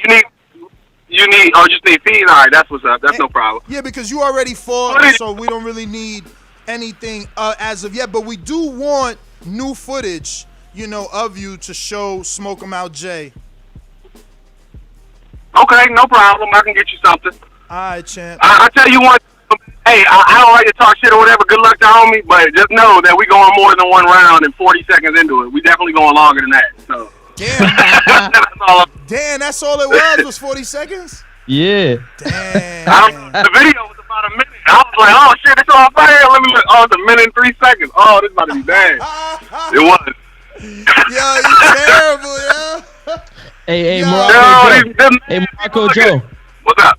Before you Yes, go, sir. thank you very much, for showing heart and stepping up, to pick up for Supermax, because somebody over here didn't have the heart to step up and defend their mans, but you stepping up, like, you know what, Jay, you're not about to do that to my mans and get away with it. So, shout outs to you. Yo, the Supermax, I mean, it's no disrespect to anybody, man. That's how I live. I try to live my life like that, man, because it's easy to talk shit and it's easy to get shit talked about you. But it's hard to go in the ring, man. Yes, No matter who you are, anybody listening to this, when you split the ropes, it's a totally different situation. Thank you. That's what I'm telling you, man. Preach. It's totally different situation. You can make a plan and you can try to say it doesn't fucking matter. You know what I'm saying? Like, nothing you do, it matters until you step in the ring. Don't talk shit unless you about it. And I'll tell you one thing, y'all came to Florida literally on some God, like, prayer shit. I moved to Florida because my job went to shit with this COVID. God bless anybody that got that shit, man. Good luck with that shit. But, bro, my whole life shifted about 3 or 4 months ago. I had to move my ass out here. It's a little bit longer than that. It's probably about 5 months ago. I moved my ass out here in July. It's beautiful out here, man. Florida is where it's at, man. Everybody else is closed down. At least we open a little bit out here. You can go to a gym. You can go to a restaurant. You know what I'm saying? So thank God for that. But anybody who comes down to Florida, man, what part of Florida? Y'all gonna be in South Florida, right? Yeah, we looking at it. The venue isn't secure yet. We got a few options. We might go to Boca Raton. We might go to Hialeah. We might go to West Palm, which will be Kevin Cunningham. So we just trying to see which one is the best location before we pick a spot. Well, I'll tell you this. I don't have to fly nowhere. I'm driving, so I'll be there. I'm about to go to Wisconsin. I'm about to be in Wisconsin tonight. Please pray for me. It's going to be wild amounts of snow. You know what I'm saying? But I'll be in Wisconsin in about 4 hours. So pray for me for that. But what you going to do over there? You going to work? Yeah, it's work related. But pray for me, you know what I'm saying? Yo, we got a Border Wars fight. How long you going to be out there? I'm about to hook you up. How long you going to be out there? I'm going to be out there for 6 days, and then I'm back to Florida. Does your job allow you time to work out? Because I know we got a Border Wars fight out there. He owns a gym. And I work until Wednesday. He got a bar. He got a bar so you can hang out, too, where they play all the fights. Oh, shit. Wait. So I'm going to be out there until Wednesday working, and then Thursday and Friday I'm actually off. Just My look flight it don't up. leave till Just look it up, and if you're interested, I'll text you his name and number. The name of the spot is called The Bar in Wisconsin. The Bar. What city in Wisconsin? I'm going to be in Pleasant Prairie. Oh shit, I don't know, man. But he said all you got to do is Google The Bar. It should come up. All right, I'll Google that shit. If it's not like 2.5 or 3 hours away, I might roll up just see what's up. But I'm gonna be out there till I'm working till Wednesday, and then Thursday and Friday I'm off. So I'm gonna be chilling for the New Year in the middle of fucking nowhere, getting snowed on. It's terrible. But anyway, I'm gonna see y'all. March 13th is the date, right? Yes, sir. Yep. All right. Well, good luck, Smoke 'em Out, Jay, man. We gonna see. Put them hands up, man. We see what happens. All right. I think there's him right behind you. Let me go to him. Live. All right, y'all be easy. Yo. It's Smoke 'em Out, Jay. What's happening? What's happening? What up? Man, calling the show. What's good with you guys, man? Chilling, man. So you've been hearing you might take that award home. It's looking like you're taking that award for Knockout of the Year, man. Before you go there, man, did you hear what your opponent was just saying about you on the phone? Oh, he want to make it spicy. We heard it. You hear his girl? Coach in the background. We heard it. Yeah, like what you got to say? Like he said he got a chin and you ain't gonna knock him out in 40. Like what up? That's what everybody's supposed to say until they get tested. You know what I'm saying? That's what I'm here for. I told you when I was coming. We're here to smoke out the heavyweight division. Nets know that, and this time is coming. So all I gotta do is keep winning. Oh, come on. What's up? You say that? All right, bet I'll take it. So, yo, Jay, you want listen, me to man. say something? Like Okay. about what? Okay, I'll say this. I'll say the last It's your time. show, man. I'll say the last time that one of my opponents' spouse was involved in border wars, she threw the towel in. She stopped the damn fight. Nah, Don't play boxing. that No, sounds that's a fact cute, though. you I ain't know? gonna cap on that. That she did actually throw the towel. That's a fact. But that's on tape. But this is a different story. Like, this is a situation where Morocco Joe stepping up. You know what I'm saying? He's Y'all need 280 to worry right now, about Jay. Morocco Joe. Y'all keep worrying about Nez. Worry about Morocco Joe. Yeah, Morocco Joe 280. And he said he's ready and he's prepared to come in and fight. You know what I'm saying? He's telling you to put your hands up. When you threw the uppercut, you was super wide. You know what I mean? He's looking for that straight down the middle. Like, what do you say to all that? You know what I'm saying? He's mad about the way Supermax came in. He was not prepared. You know what I mean? In his idea, he got knocked out pretty badly in his idea. Like, and he's coming for revenge. What you guys say to that? Man, all I gotta say is that bring it. I'm ready. I'll be there to get hit. It's just the fact of if he can hit me or not. Can man 2.0. You know what I'm saying? And shout out to Info Joe. Step back uppercut. You know how he tells the story. We know what it is. It's all timing. We know about boxing, and we gonna train. Continue to train. Continue to drop the weight. Come in stronger, and then we'll see what happens with Morocco Joe. Speaking of weight, in March. What do you plan on weighing in? Because you have a significant amount of weight on him. I think he said he was 260. What Joe weigh? He 280 right now. Oh, he said 280? I thought Yeah, he said 280 right 260. I thought he said No, 260. 280. He 280 right now. Okay. Are you still Like I said, 344 or have you gone up? Don't be Let me lying. put it like this. No, I'm still maintaining. Jump on the I'm scale, gonna come Joe. in Give under us a real weight. Text me a picture, Joe. Give Jay, me a real coming weight. in under Shit. It's that damn name. I'm gonna be calling you Joe forever till you knock me out, champ. Your name Joe. Your name and then Joe make you because I remember say my it's name, Joe. right, Chad? Nah, you gotta do me like Ali. What's that dude? Ali B. They was like, Yeah, say my name. Say my name. Say my name. Yeah. Because you've been calling me Joe a lot lately, man. Oh, and I know you know shit. Jay versus Joe. No, it's the name. It's like I said, it's Smoke 'em J. So it's because it's the Yeah. smoke. You know, you used to Smoke 'em out Frazier, Smoke 'em Joe Frazier. Smoke Yeah. 'em Joe Frazier. I'm always used to Smoke 'em Joe. Smoke 'em Joe. You changed it. Nah, man, you still in his name. I put the out on there, so we got to smoke them out. You know what I'm saying? Jay, I gotta ask you a question. Talk to us one about the weight that you're looking to come into for he your ain't fight, say nothing about and that weight. two, I want to know what type of sport, what type of changes are you looking to make for this camp going forward? Remember, man, we stipulated Supermax to lose 30 for the next one. No, he ain't fighting. We gonna have to stipulate something on you. You way too big. Yo, make your stipulations. I plan on coming in under 300 this fight. Oh wow. Like That's I said, beautiful. no, you know, when we was out there talking, I gave y'all my plan. I had a 3-fight plan. First fight, come in, lose some weight against Supermax. My next fight, come in under 300. Next fight, come down to 250, somewhere around that range. And then that'll be my. That's what I my like goal. to hear. I'm not playing. That's what I'm that's telling y'all. I'm not beautiful. playing with you. That's beautiful. We not playing boxing. We taking this very serious. That's what's up, man. That'll be. You come in under 300, I'm gonna be impressed. I'm gonna be impressed, man. You know, that don't mean you can fight at 300. That don't mean you can fight, but like the weight loss journey would be impressive. You know what I'm saying? But then if you mix in a good fight, that's gonna be wow. They gonna be talking about fight of the year and shit. No doubt. Now you can get to your question about knockout. I just want to know about what he's looking to do in the camp going forward. So go ahead. Knockout of the year, you said? Nah, yeah, man. Just your thoughts. It looks like you possibly are going to win the award for knockout of the year. We'll be giving you that in the next Border Wars on March 13th. But I don't want a speech necessarily because you still got 5 days left on the vote. But it looks like you're going to take it. And I feel I should. You know what I'm saying? Like I said, boxing is about timing, and I timed that uppercut.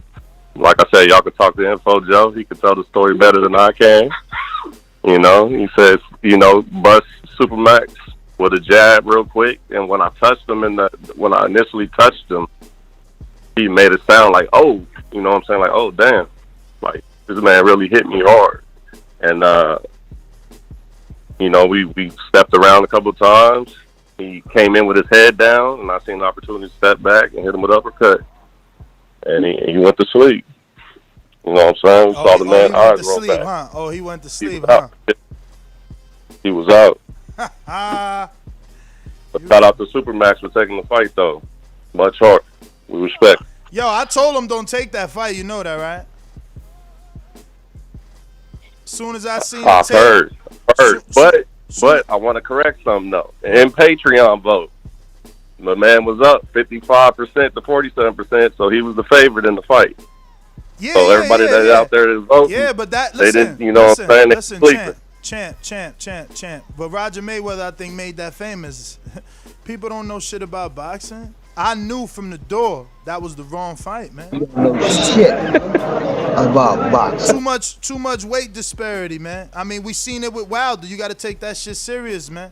I'm telling you. Exactly. And I seen it myself when I fought my second fight. The dude had me by like 60 pounds. That shit is serious, man. You can't play with that. You got to be in shape. And Supermax wasn't out here running to be able to tussle with your big ass. He had to run to tussle, to then keep his hands up. I mean, it was just a real downhill. Oh, he said sleep. Nah, legs went out. Definitely good shot, but wasn't no sleep, champ. Yeah, all right, dog. You ain't make the count, man. That's it, man. You just a KO on somebody's record, man. That's what y'all gotta look at it. I want y'all to look at it like this. Go ahead, bro. I ain't trying to steal your thunder. I ain't trying to steal your thunder. No problem. Everybody I just want to put it out there, though.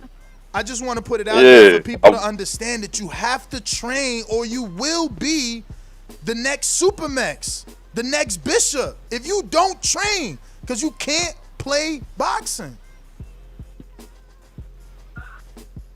You can't, man. It's not a game, man. At any level. Nope. Not at all, champ. Yo, so looking forward to Florida outside of boxing. Like, have you been to the state of Florida? Never. Oh, so it'll be another first. Another first for you and your wife. That's beautiful. That's beautiful, man. I just wanted to. I want to say thank you to you and your wife, man, for joining Border Wars and being able and willing to keep growing with us. And you get to come to another state, man. I hope that I'm already situated, man, so that I can cater to you even better, man, because I'm planning on making the leap. But smoke 'em out, Jay. I'm gonna put you on mute and get to the rest of these categories. Actually, that was trainer category. That was the last category, is trainer of the year. Now, what we do have out. Hold on. I gotta say the same thing. I gotta echo the same sentiments about Doomy. I feel like him having a 4-0 fighter and gotta give him the front. You know what I'm saying, for trainer of the year. J Mac is doing a tremendous job meeting up with these guys on his free time, after work, and teaching them. But we got to keep it real. We got to keep it 100. Doomy has to be the trainer of the year. Yo, not only that, right? People like to discredit, and they like, oh, but you inactive. No, I'm not. Floyd only fought twice a year, and he Floyd. I ain't even Floyd. I'm fighting once a year. I'm good. I'm meeting the mandatory minimum not to be stripped. Don't worry about what I'm doing. I'm Gary Russell. Yo, so what we do have out for you to actually vote and make official is the TBV End of the Year Award for the Best Super Chatter. Those nominees are 5 days left. Jarrett Lloyd, Intrigue the Incredible, Boxing Expert, Louisville Slugger, Easy Boy Sonny, Boston Jared, Super Mex, Ken Stone. These were nominees from the Who community. put that list together? Look how many people did. Yo, y'all gotta put some respect on Mad Ben. Mad Ben be super chatting. Hey, I hear you, but he ain't get nominated. I hear that. Listen, it's about the people. Yeah, Listen, you got to get it right. The people nominated these people. So like, people like to hear Jared Lloyd's chats. They like to hear Incredible Make, Butterkins and Butterbeaties, all that stuff. You know, he makes it's about your super chat. It's not about how many times you super chat. So it's Super Chatter of the Year. Right now, Jared Lloyd is actually destroying. No one is near Jared Lloyd's percentage, but I will screen share this. I mean, excuse me, I keep saying screen share. I mean to say I will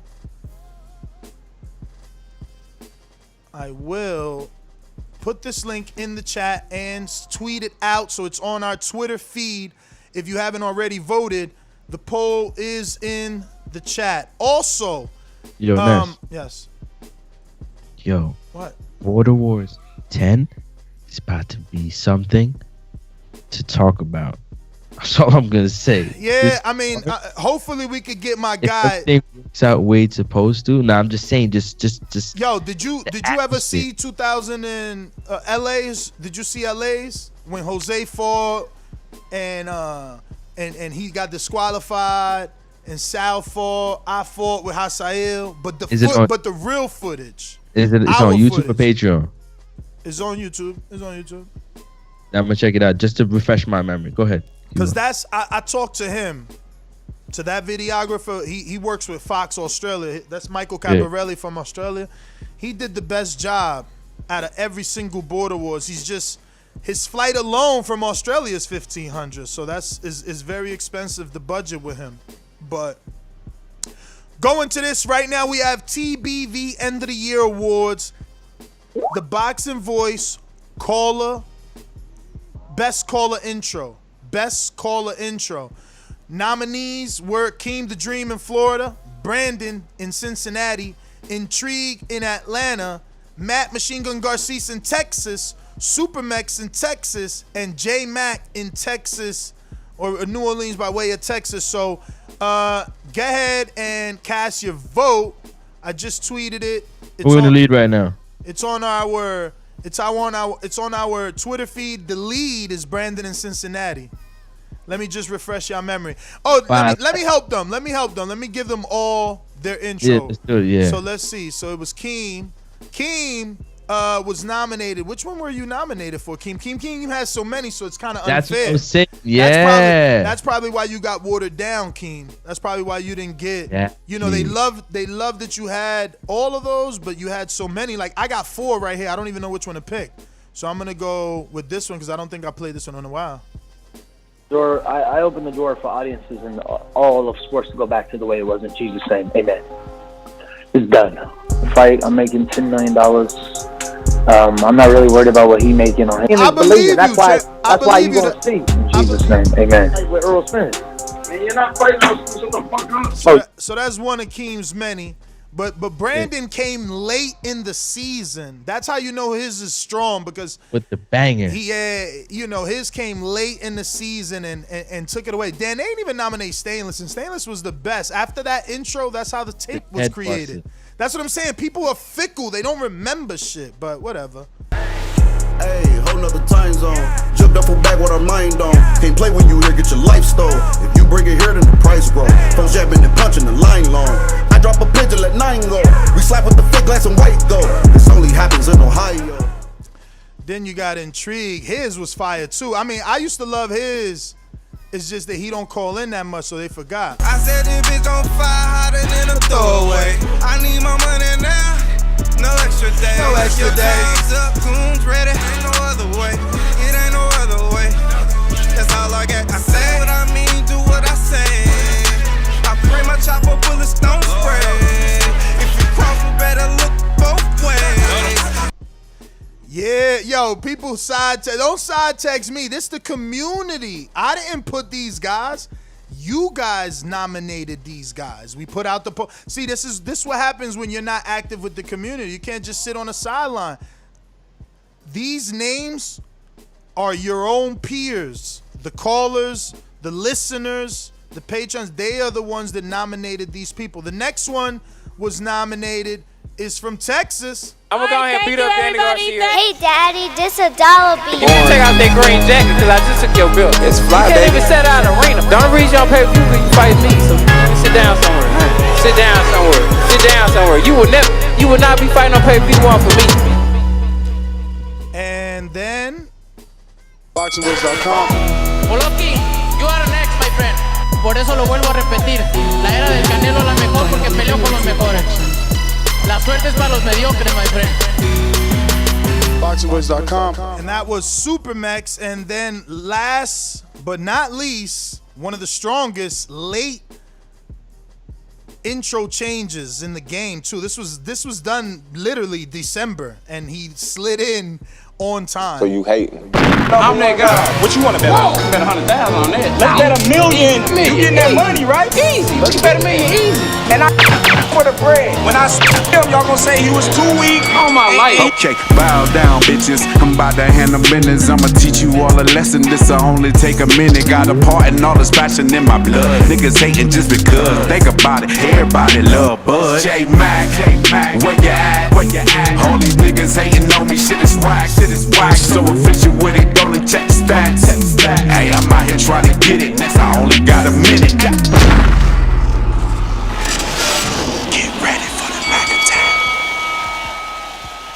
And that was the last. So those are just a few of those are just 2 polls that are ready. The rest are still in nomination mode. People are still nominating. So I will just let you know what is available for nomination so that you don't get left without, the winner or person that you wanted to be on, right? So you can obviously vote on Border Wars fighters for newcomer of the year, upset of the year, comeback fighter of the year, knockout of the year, round of the year, fight of the year, 2020 most improved fighter, and Border Wars trainer. Then for the podcast itself, we have TBV End of the Year awards for pound supporter of the year. We have the caller of the year. Don't be mad at me if you ain't make the list. It's your peers that nominate you. I can't put you there. I go by what they put there, okay? So we got TBV, caller of the year. We got boomerangs, pound for pounds in here. No, ringers and boomerangs and pound for pounds in here. My bad, I mean. We also got dopest boxing bars fighter for TBV End of the Year awards. And we're going to be doing that show before the 31st, probably on Thursday. Probably Thursday, 31st, right on New Year's. New Year's Eve, rather. Then we got TBV End of the Year award for trainer of the year. And we're not talking Border Wars. This is, whenever you see TBV End of the Year awards in the title, we're talking professional boxing. And we're talking trainer of the year. So you nominate the trainer in real boxing that you want to receive the TBV Trainer of the Year award, and then the Fighter of the Year award, and then the prospect. Example, like how the boxing world is slighting Derek James, so to speak. You can vote for him to be your Trainer of the Year, as an example. Exactly. TBV Trainer of the Year. We got a cash app from Big Kendrick who says that Ussy Sean abort mission. I can make this. I guess he's trying to say he is gonna make the weight. He didn't. I don't know if he was missing some text, but deciphering this, he meant to say, "Tell that Ussy Sean abort mission. I can make this." So I guess I can make the weight is what he meant. You might have to talk about it because that's the fight that you are avoiding. You see, you trying to make me out to be this duck. And I got 3 title defenses, but you keep I'm always breaking your balls. Don't cut me off. You keeping your young boy away from Big Ken. You don't want him to be no police brutality on Sean, huh? Yeah, that big cop gonna put hands on him, he said, man. Listen, Stay away from. Listen, somebody play the scene from Rocky right now. He's all wrong for you, champ. He's all wrong for you. He training in R&R. That gym got the aura. It got the sweat of Earl Spence still in the air. Listen, can you listen to me for a second? Stay away Can from you- it. Stay away. Can you listen to me for a second? Can you listen to me for a second? Just listen to me. Listen. Take the air out of lover. It's over, brother. Sean wants that fight bad. And I know Big Ken wants that fight bad. Once the contract is made, you're going to get it, man. It just listen. You got to get some things right. And it seems like he's ready to do it, so let's do it. Let's make it happen. I believe in the fight, man. If he say he can do it, I'm with it. He texted Yo, me. I He want to ask you a texted me. question, though. I'm trying to make sure it is what I think it is. In the meantime, we got a mulatto super chat who says me. Answer my question first. What up? And then we get to mulatto. So Actually, no, wait, let's get to the so mulatto he got to first. make 199, right? That's what y'all talked about? We'll talk about this off air. Don't do this right now. Nah. Big He business. You don't do texted this like me. this. He texted me. Yo, Mulatto brother. He's using me as the advisor. I'm sorry. I'm his way to you, and you represent Sean. Like, let's go. So you want to do this right? You want to do this right now? You don't have to agree. You know I don't do business like this. Excuse me, sir. You don't have to agree. I'm just asking you, was the terms that you wanted him to meet in the past 199? In the past, that he was trying to mull over whether or not he wanted to do it or not. Yes, 199. So what you're saying, that now y'all not doing 199? No. Is 199 still acceptable? 199. That's what I'm saying. Just give me a second. Let me double check. Why? What did Sean want? But Sean is at cruiserweight. That is 199. 99, right? That's what I said. So That's what I'm saying. now it's coming back. Give me a second. Now it's Relax. coming back. No, now it's coming back. Sean didn't want to fight at 205. He said make the weight. He called him fat. Listen. Here. Listen. Listen. Linda. Listen. 199, the fight at cruiserweight, right? And 100 for every pound he's over, and the fight is off at 3 pounds. Okay, no, that's. I think that is. That's probably. I think that's probably acceptable. That's very doable. Yeah, because we want to, and the reason why, and I'm gonna tell you, and to be serious with it, we want to contend at cruiserweight. We want the ranking at cruiserweight. When you did the last ranking, it was at 175. So do you understand is that you fight at we want to contend at the cruiserweight division. We don't want to be known for fighting at heavyweight and fighting at 175. We want the cruiserweight. I get you. You want to be ranked there. I get you. I get you. Makes sense. We got some super chats to get to. Looks like another one of your fighters, Mulatto, says me and Alaska close to having a deal done if he can make the weight. However, Show Kid 2005, I still want you, little guy. I will win fight of the night. Yo, hold up. How y'all talking to Alaska without me? See, big business, man. Bruh, you stealing screenshots and going to people username? This dude. Yo, my man hit him up in the DM like, yo, I'm Francis. I'm the co-host. I'm trying to make this fight. Not even close. I don't do that. I didn't talk to Showcase. I didn't talk to Alaska at all. No, not me. Not me. That's him doing what he gotta do. Yo, Sean Ferguson with a super chat says, I can super chat the money for the shirt. We prefer the Cash App, champ, because YouTube takes 30%. So the shipping is to ship the shirt. So yeah, just do Nest GTO, NESGTO, Cash App. Yeah. But yeah, the question I wanted to ask you, talk to us about you're gonna make that fight, man. You the advisor, you gotta make that fight. What fight? Mulatto versus Alaska, man. You gotta make that fight. That's the fight we want, man. Mulatto versus Alaska. Yes, sir. We never heard of Mulatto. He ain't got no footage, man. You need to stop. Listen to me. Please, you need to stop telling people you can make fights without footage. Yes, you're incorrect because you can ask every single one of them. My first question is, here's my first question: weight, height, footage. We can't do it if you ain't got no footage. Anybody know? Where's your footage? Where's your footage? Yeah, we got it. Mulatto says, he comes back with a super chat, says, I'm daring to be great. Alaska will have 20p on me, 20 pounds on me. There you go, man. He's like, that's what we saying. We want the footage and you know what I'm saying? Like, let's do it. How he daring to be great without showing footage, man? Yo, first of all, let me tell you something, friend. I'm gonna have to put this out there. Mulatto got 10 years. I'm about to scare everybody away from him. He gonna have to now tell us if I'm lying or if I'm misquoting him, right? Because I do message with hundreds of people, right? But I'm pretty sure Mulatto told me he got 10 years training with Barry Hunter, man, and then stopped. But that's not normal. We need to be careful. We need footage. Right. You know, like Agree. if he got 10 years training with Barry, he probably sparred Anthony, Lamont. He could have sparred Broner. He could have sparred Rashid. It all depends what weight he was at. Any given day, he could have sparred somebody. Because in my gym, when I was going every day, I was sparring pros. I could have sparred the Chinese heavyweight. I said no. Let Doomy do that shit. I ain't never want to be a fighter. I wanted to be a podcaster. I just want to spar. I don't need to do that. He need to test himself. He the one wanted to be a fighter. Go ahead and jump in there with that pro. I'm good. You see what I'm saying? So you just don't know who's got work with who, man. You could be good as fuck, man. You don't have to be a pro. Dog, some people is career sparring partners.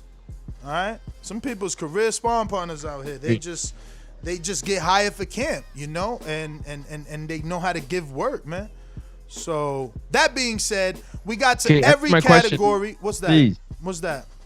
How did it feel for you when your opponent's wife wanted no more for him? Can you just explain that for the people? The feeling, because it had to be a mixed bag of emotions, right? I mean, it was first of all, I can't tell you what it was. Anything I say today is a lie because I don't remember how I felt in the moment. All I could tell you is in retrospect at this point. And that being said, it felt good afterwards, realizing that that's where the stoppage came from because he talked a lot of shit. He talked a lot of shit, bro. I told you that. He was one of the first dudes had my little stomach turning with all the shit he talked. I remember I had went to Alabama and had Patreon questions, and he had a question for Deontay Wilder in Alabama while I'm there, and it was about him being the blonde bomber and how he shouldn't let me back into the gym if he knocked me out or some weird shit like that. Like, yo, Gus the Bus was a big talker, man. He was a big talker. He was 31. He was 6'3". You know what I'm saying? You got to remember, I'm over 40, man. Mm-hmm. I'm over 40, so every fight is a dangerous fight. Every fight. I look at him like that. But that being said, we took all the categories. I do want to give everybody quick update. I think we said everything, right? Yes, we got through all the callers. All right. So we're going to go out to the lines. Do we have any polls? We got Man at 175 pounds. We're looking for a fighter. We got Twin at 147 pounds. We're looking for a fighter unless Supermax already signing that deal. We have Mitty. We need a fighter at 160 to 175. Corey needs a fight at 140 to 168. Actually, Twin might be. Man, we need somebody. I didn't know Danelle had a fight, man. Yeah, we might have to talk about that. I told you that already. We might have to talk about the Danelle fight. Who you gave Danelle? Shane, which is from Amarillo, Texas, out of that one white boy's gym. He's seen the footage. Shane has amateur fights, right? He's seen the footage, and he said, I know, but there's a bigger fight on the horizon. Remember, you just ain't remembering that we got a return sponsorship from Adrian Clark. Remember, Dark Horse, pick up his book. He about to drop Divorce Behavior. Now, we're not sure if he's sponsoring the event, but he does want to add a fighter onto the event, which is going to make it more interesting and a bigger fight for the fighter that fights his fighter, right? You know what I mean? You're fighting an Adrian Clark fighter. It might get a little bit more interesting. Maybe Danelle wants that clout. Yeah. Because they looking for somebody. Then if you do that, then I'll make Corey fight Shane. They're looking for somebody that got like 2 or 3 fights, and they don't want somebody that has 5 or 7 fights just yet. So, you know, that's that. Yeah. We got Show Kid 2005 with the super chat says, after I beat Mario, Mulatto will be next on Border Wars 11. He needs to be taught a lesson. Make it happen, Francis. There you go. Uh-oh. Yo, we going out to these phone lines, man. Let's get to all the calls. We going out to your opponent. Can we get a request? Can we get Ken and Sean at the same time, if you don't mind? They both here? If you can make it happen. I can't see. You gotta. Yeah. We could definitely do that, man. We need to set a virtual press conference up too, man. Not just this phone conference. We need a virtual one too. So get a date, man. Sign a contract. Who are we going to? I guess both of y'all, right? Ken, Sean, what's up, brothers? Ken, Sean, Scott? What's up, dog? Okay, Ken, what's going on, man? Mission Impossible, man, what up? man? What's up? What's up? Can you hear me? Yeah, so let's keep this clean, man. You guys have agreed to the weight. Ken, are you okay with the overage weight clause? Yeah, I mean, I'm fine with that, but they acting like this finna be a fat camp or something, like I'm overweight or something. Why they so scared? Just, yeah, I accept the weight and all that. I think it's more about them dictating. I don't think they're afraid. They just want to show how much they can dictate. Well, the only reason why I want to fight him is because he's talking about people scared to fight him. What the hell wrong with him? You know, so he don't need to go to Florida by himself. So he got a dancing partner in Florida. Then we can make it like that. $199, $100, whatever y'all talking about. Let's do it. Shit. And what are your statistics, Ken? Like how tall, weight? I'm 6 feet. 6 feet even. And how much do you weigh today? I weigh 300 pounds a day right now. Come on, Ken. Nah, I'm fucking with you. Nah, I'm 220 though. 220. I'll be at 199 in January. So let me ask you a question though. What changed your mind? Did you talk to your trainer and your team? Because at first it seemed like you didn't want to go past the 205. What was it that you, I guess, were advised? What did you see once you started actually working in R&R? What was it that made you say, you know what, fuck it, I'll do 199? Because at the end of the day, TTP, that's Team Texas Promotion. That's my promotion company. You know, more from my advisor. But the thing is, if I can make 205, I can make 199. You know, it really don't matter. That's how I came up with it. You know, ain't no big deal. But now let me ask you. Let me tell you one more thing. The reason why I was reluctant to make 205 because he not this undefeated. You know what I mean? Like a hot prospect kind of guy. That's why I was like, I'm not finna go all the way down just to fight this dude. But then I thought about it. If I can make 205, I can do 199. It's no problem.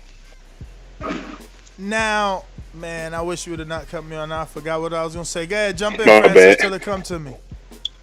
Yeah, so we're excited. It's not even about wanting to be scared about fighting you or not. It really comes down to Kenneth. All respect to you, huh? I never said I was scared. I know. No. In terms of the weight, like making the weight disparity and whatnot, we want to contend at the cruiserweight division and get a ranking in that division. We don't want to get another ranking in the heavyweight division or in the 175. So I mean, coming down to it was very important, and we want to make sure that happens. So it's not about being undefeated or whatnot. It's about, you know what I'm saying, you making your first fight in, and you having to take the B side to what we got to do. And this is the route that we're willing to take if you really want to fight, which you seem to do, which is I love. Then we make the fight happen and let the best man win. That's what it comes down to at the end of the day. You know, so my fighter gonna be ready. He's gonna be prepared, and I'm sure that you're gonna do your best to be prepared. And let's let it hang out at the night. Go ahead, Nick. So, what's up, Kendrick? We got a fight 199, 100 pounds every pound over, up to 3 pounds of fight. Just make the fight, son, dog. What's up? I want to fight, man. Just Sean, make it. We got it. Sean, what is your statistics for the people that haven't seen you fight yet? But you can watch both his fights on YouTube now. Sean Mission Impossible Jones versus for sure Fire D DeMarcus, and Sean Mission Impossible Jones versus Chach the Dad. 6'1", 195. What did you weigh in for your last fight? I thought I was watching that yesterday, and you weighed in at 185. 190. I weighed in at 186.6. Do you plan on coming in heavier for this fight since he's a bigger guy? I plan on getting with Francis and the team and seeing what weight I feel comfortable coming in at. Oh man, you guys I love this because this is gonna help you guys in the future, man. The way you guys are so media trained right now, you're learning. You guys are learning. He gonna get with Francis to decide. I love we also the people also have to put respect on Sean's name for this reason. Also, what's up? Is the fact that build it up, baby, build it up. What are you doing? We are taking a fight with sparring footage or even bag footage. Wow, huge. Okay, huge. Which very, the rules are. Why do you keep doing that to your fighters, though? Hold on. Listen, it's not me. Listen to me, man. Listen to me. We all know what the rules are. Everything is always contingent. Well, actually, Kendrick gave you wait. That's false. False narrative. Kendrick gave you a whole fight. You got 3 whole rounds of him winning the Golden Gloves. No, listen, man. We talking about like Morocco Joe. We need footage of like current, man, like last year. Yeah, but you got something. It ain't like you ain't seen him. You got him under. We got something from 5 years ago. Very true. Hey guys, don't Hold worry. on, Kendrick. I got y'all coming up this week. But listen, Sean, this is all you need to do until this week, right? Because we will get you the footage. All I'm saying is that you have that footage from him in the Golden Gloves. That's the highest form of under the lights. He's under the pressure, and he won, right? So all you have to say is to yourself, did he get better? It doesn't matter that it's 5 years ago. So believe that he got better than that. You understand? But you do have something, and you will get something before the fight for sure. But I just don't want it to be out there that he didn't submit. He put out 3 full rounds of his Golden Gloves fight. Yeah. So that's go ahead. Well, also, I'm gonna just put it out there. Every fighter that I have got a contract with has been a Golden Gloves winner. So you can't say that I don't fight the best. No, you listen. You're doing your thing, and I do want to respect your decision and your team's decision to take Kendrick at 199. Listening to Francis speak, it sounds beautiful, and it makes the perfect sense. You're already ranked at 175. You just fought at cruiserweight. You're ranked at cruiserweight. If you go and you take this Kendrick fight at 205, now you're ranked in 3 separate divisions with only 1 fight per, making it more difficult to get a title shot. So I understand wanting to be ranked in just 1 division, and that's that. So that's official, man. I like what you guys did there. And man, salute to you, Kendrick. Fuck, 20 pounds. That's what I was gonna ask. It finally came back to me. When's the last time you've been 199, champ? Man, I've been 199 since my freshman year in college. I was playing big time football at that time. But hey, that's my best weight. I'm stronger, faster. Still can bench press 475 at that weight. So it really don't matter. So my legs will be up under me, so I'll be good. Are you genetically muscular like throughout life, or did you become a bodybuilder for a certain time of your life where you wanted to bulk up? Never was a bodybuilder. All I did was worked out, and the muscle came on accident. That's how I get down. I always worked out all my life. But at one point you were working out to see like how much you could bench and how much you could squat. You weren't just routine working out, right? Cause you look bulky is all I'm saying. Routine. Okay, routine. Wow. Just routine working out, man. Wow. That's all I do. Wow. So damn, how you know you're gonna be able to take off 20 pounds then? You don't look like Hey, you got a stomach. I mean, all I got is that fight too, cause I didn't really get to see you at the last Border Wars. I'm going off your Golden Gloves fight. You look lean. Yeah, you gonna see it. You gonna see it. Hey, it's gonna come down. It's gonna come off. I don't have no stomach. I got his abs right there. Unlike a lot of people, but we gonna see, man. Let's get this fight rolling. There's gonna be some police brutality going on. Since I just found out he don't like the police anyway. I don't like them either. But since you don't like them, now I'm gonna be one that day. You what? I ain't hear that last one. I'm sorry. I said it's gonna be some police brutality come March 13th. Yo, that's funny. Listen, man. Well, Ken, he can say all that. He can say all that shit, but when we get in the ring, both of us gonna have weapons. It's gonna be my left and my right hand. He used to beat up on people who can't defend themselves. He gonna find out it's different in the ring. Yeah, like I told you, you a citizen, huh? You can get your ass whipped just like the rest of them did. So it's all good with me. I'm just glad you're accepted. We're gonna get a good fight on. Yeah, Yeah, man. Well, Ken, man, let me go ahead and get to some other people. Mission Impossible, do the same. My Gene Bed, what's going on? I think my Gene Bed's ready to sign up Mulatto, too. you want to get to first? Oh, yeah, Super Chat from Mulatto. Yes, he got one, and it says, Ness, I do not have 10 years with Barry. I have 2, and you'll have the footage in January for the 15th time. But where's Alaska's footage? And the only footage you don't have is sparring, so stop. Yeah, but that's the most important. That's the final step of matchmaking. Guys need to get that rule through the noggin. That's the final step in matchmaking, you know? We could see certain guys, you can see what they got on the bag and what they can have, but, you know, not everybody. Mulatto, what up? You? Yo. What it do? What's good? Ness, I do not have 10 years with Barry, man. I got 2 years with Barry. Never had a fight. How many Just times only you fought. sparred with Anthony Peterson, man? I never got a chance to spar with Anthony. How I many was too times you big. sparred with Anthony? I sparred with AB. Oh. Probably twice. And I sparred with how Tank many probably rounds? How many rounds with AB? like 2 or 3. Straight? I believe. But this Straight? is back in the day. This is when we was Straight? all coming up. Straight? Or you got Straight. out one and get back Oh, in? no. Throughout the time. Yeah. Different days. So only one Different round days and per all that, day. like- Only one round per day. Never 3 rounds straight. Yeah. Not with the elites. With the regulars every day. But not with the elites. Yeah, you see, we can't Only be every throwing now you and in then. there. Yo, I never had a round. That don't mean that. Hold on. Yo, That don't Sean mean Porter that I dropped beat me. that I Sean beat them. Porter dropped me. Brona ain't dropped you. Of course, Brona ain't dropped me. I've never been dropped. Exactly. Don't plan on being dropped. Exactly. So you need to get somebody. Never been dropped. Pick on somebody Yep. your own pedigree, man. We got somebody for you, man. Stop trying to. Who you got? Who you got? Who you got, Ness? I don't know. What weight he fight at? Do we got footage? Do he got footage? you fight at? I'm fighting from either 170 to Which weight you anywhere fight from at? 170 to 200. Holy shit! That's Which weight I fought at coming up? Look at him. Can you make 68? Yo, Francis. Can you make 68? Francis, you listening to him? He Yeah. said he could fight from anywhere hard from to me. 168 to 200. Can That's you make a confident 68? motherfucker I got right a fight there. for you if you can make 68. I know Corey will take that fight. Who you got? Corey Frank. I know Corey How Frank many will take fights he that got? fight. How many I'm fights he his got? promoter as well. He got How many one fights fight he in got? Border Wars. One fight in Border Wars. But he got. How tall is he? But he's like, man, he fought Yeah, at 140 his last fight. Check Yeah. the link. Corey Frank versus Danelle. 68.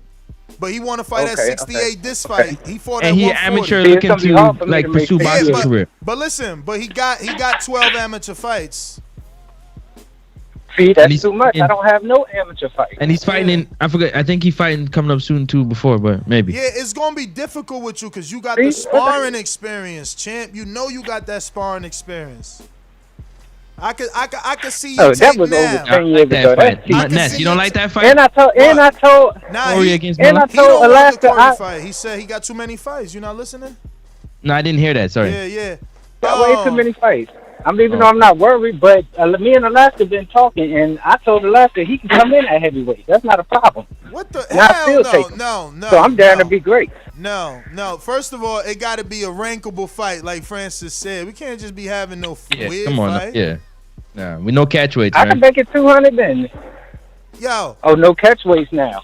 No catch weight. No. Okay, You could okay. do That's a what I mean. catch weight, but not for a novice. Why you gonna try to fight? I don't know, man. We need the tape to see Bro, what I'm you a look novice like. too. Other than that, I won't. Alright, That's well, all right. You gonna get the tape. Just let me make sure see your the fighters tape. get the tape too. Let me- Cause your yeah. fighters ain't got the tape Listen, neither. we got Dan the Man for you. He fought at 168. Dan the Man. Yeah. Dan can fight you, yeah.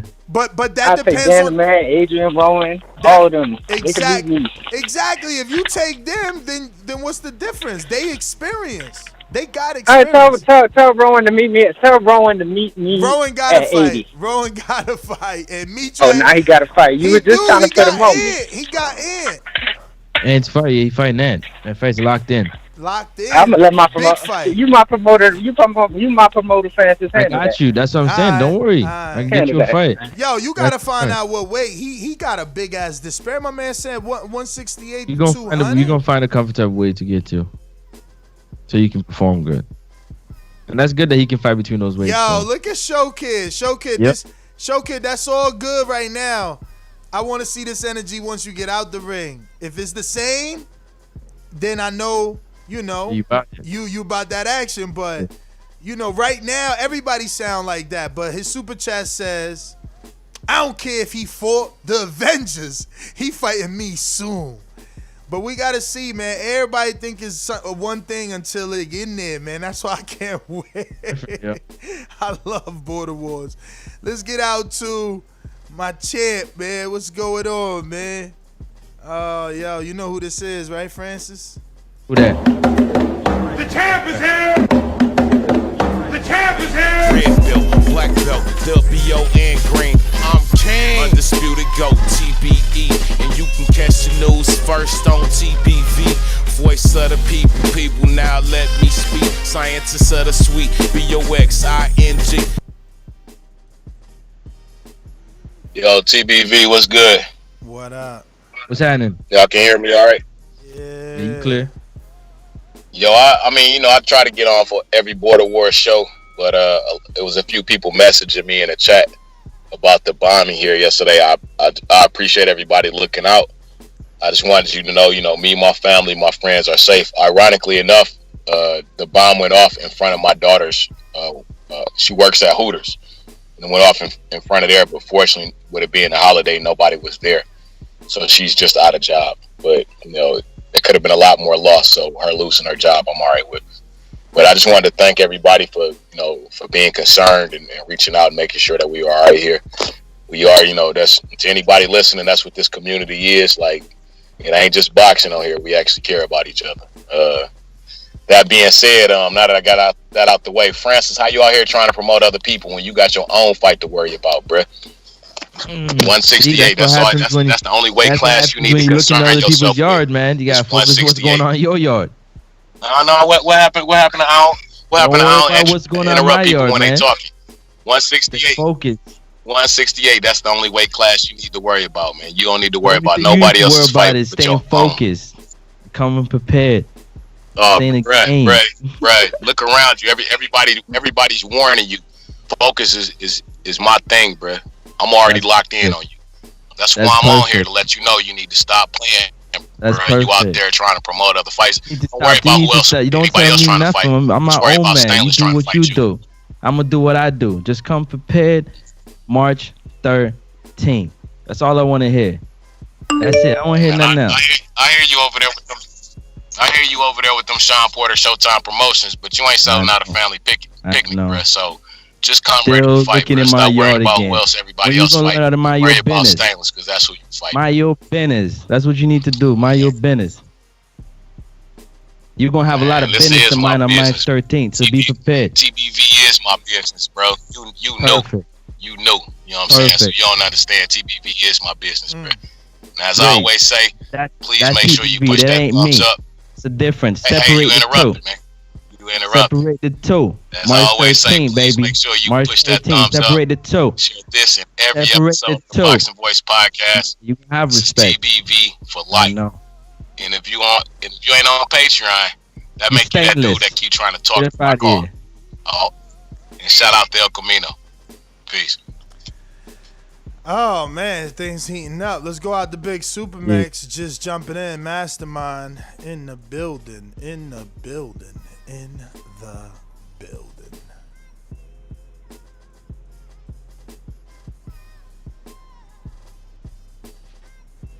ThaBoxingvoice.com. Oloki, you are next, my friend. Por eso lo vuelvo a repetir. La era del Canelo es la mejor porque peleó con los mejores. La suerte es para los mediocres, my friend. ThaBoxingvoice.com. Yo, Ness, can you hear me? Yes, sir. What's happening, everybody? Merry Christmas to the TBV and the Border Wars family. Just calling in to check in, Shout out to all the guys out of Team Texas that are going to be fighting. Texas is always heavy in all these Border Wars cards, man, so it's a good thing. Yeah, just calling in to do a little bit of promotion. Because this show-wise, this the last you got. Next, you're gonna be hearing from me directly, me and you. But show-wise, man, I'm gonna go dark for a little bit. Stay focused in this camp. I've sent the weights to J Mac and Mitty. We got the first weight check, and yeah, oh, we're you going dark? Oh, you going dark now? Yeah, this camp. Look, man, I'm focused on. What does going dark mean, bro? Let me understand this first before I start judging. You're gonna hear from me directly. You are, but as far as like being on the show, calling and all that, I'm stepping away from that. I'm focusing on getting this win, man. This whole having hard shit is cool.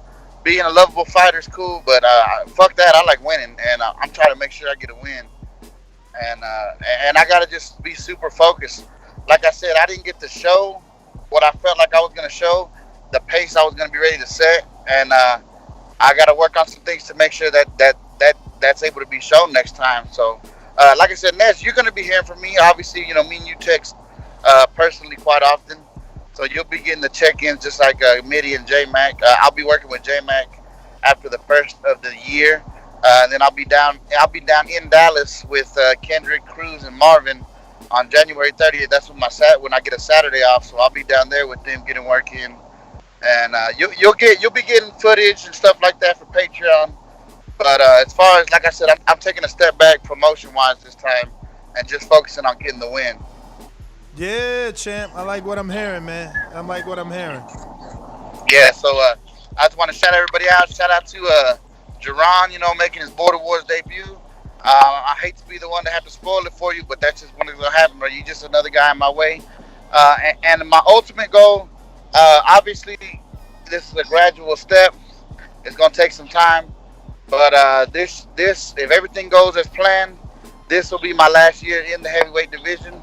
So to everybody at Cruiserweight, just understand, I got my eyes on you, and by the time I get there, the Supermax you've seen the last two fights is not who's going to be there. There's a real monster coming. The worst thing that happened to me was that fight, man. Now I got a chip on my shoulder. There's a lot of, you know, I don't want to disrespect anybody, but I'm here to prove that my name don't belong in the same conversations as others, and I'm not going to talk about doing that. I'm just going to come out here and start showing you all that. So, peace and love to everybody. I'll see y'all in March. What's your goal weight for fight day? I told you, 54 pounds is the minimum that I'm trying to lose between now and then, which is and that'll put you at what? That'll be right up under 300. I weighed in at 354. I sent that to the coaches. You know, I let them know that's where we were at. So 54 pounds is right at 300. That's just a minimum. I personally, I'd like to be around 285, 290. But, you know, just got to see how it goes. But that's the minimum, under 300. Yo, have you been doing your 10,000 steps, though? Yeah, I've been working. I'm not going to lie to you. That first week after Border Wars with the new job was tough. But I got started back working this past week. I did have a cheat day on Christmas Eve. I'm not going to lie to y'all. Had some tamales and stuff. Ate good. I'm going to have to work that one off. But, yeah, no, I've been doing my 2 miles daily. That's you got to add me back on Map My Run. That's where I'm going to be posting on my runs and things like that. And then, like I said, I got my diet plan with Mitty. He's got me with the grocery list and the meal list. I hand that over to you know, my wife does all that, does the meal for me, and then J Mac with his workout plan, man. So I'm looking to bring a whole new Supermax to the game come March 13th. I don't see no friend requests from you, champ. Oh, there you go. Big Supermax said added. I hear you, champ. I'm watching you. Yo, I'm telling you, I'm about to be back, man. Hopefully Monday I know what's up with me.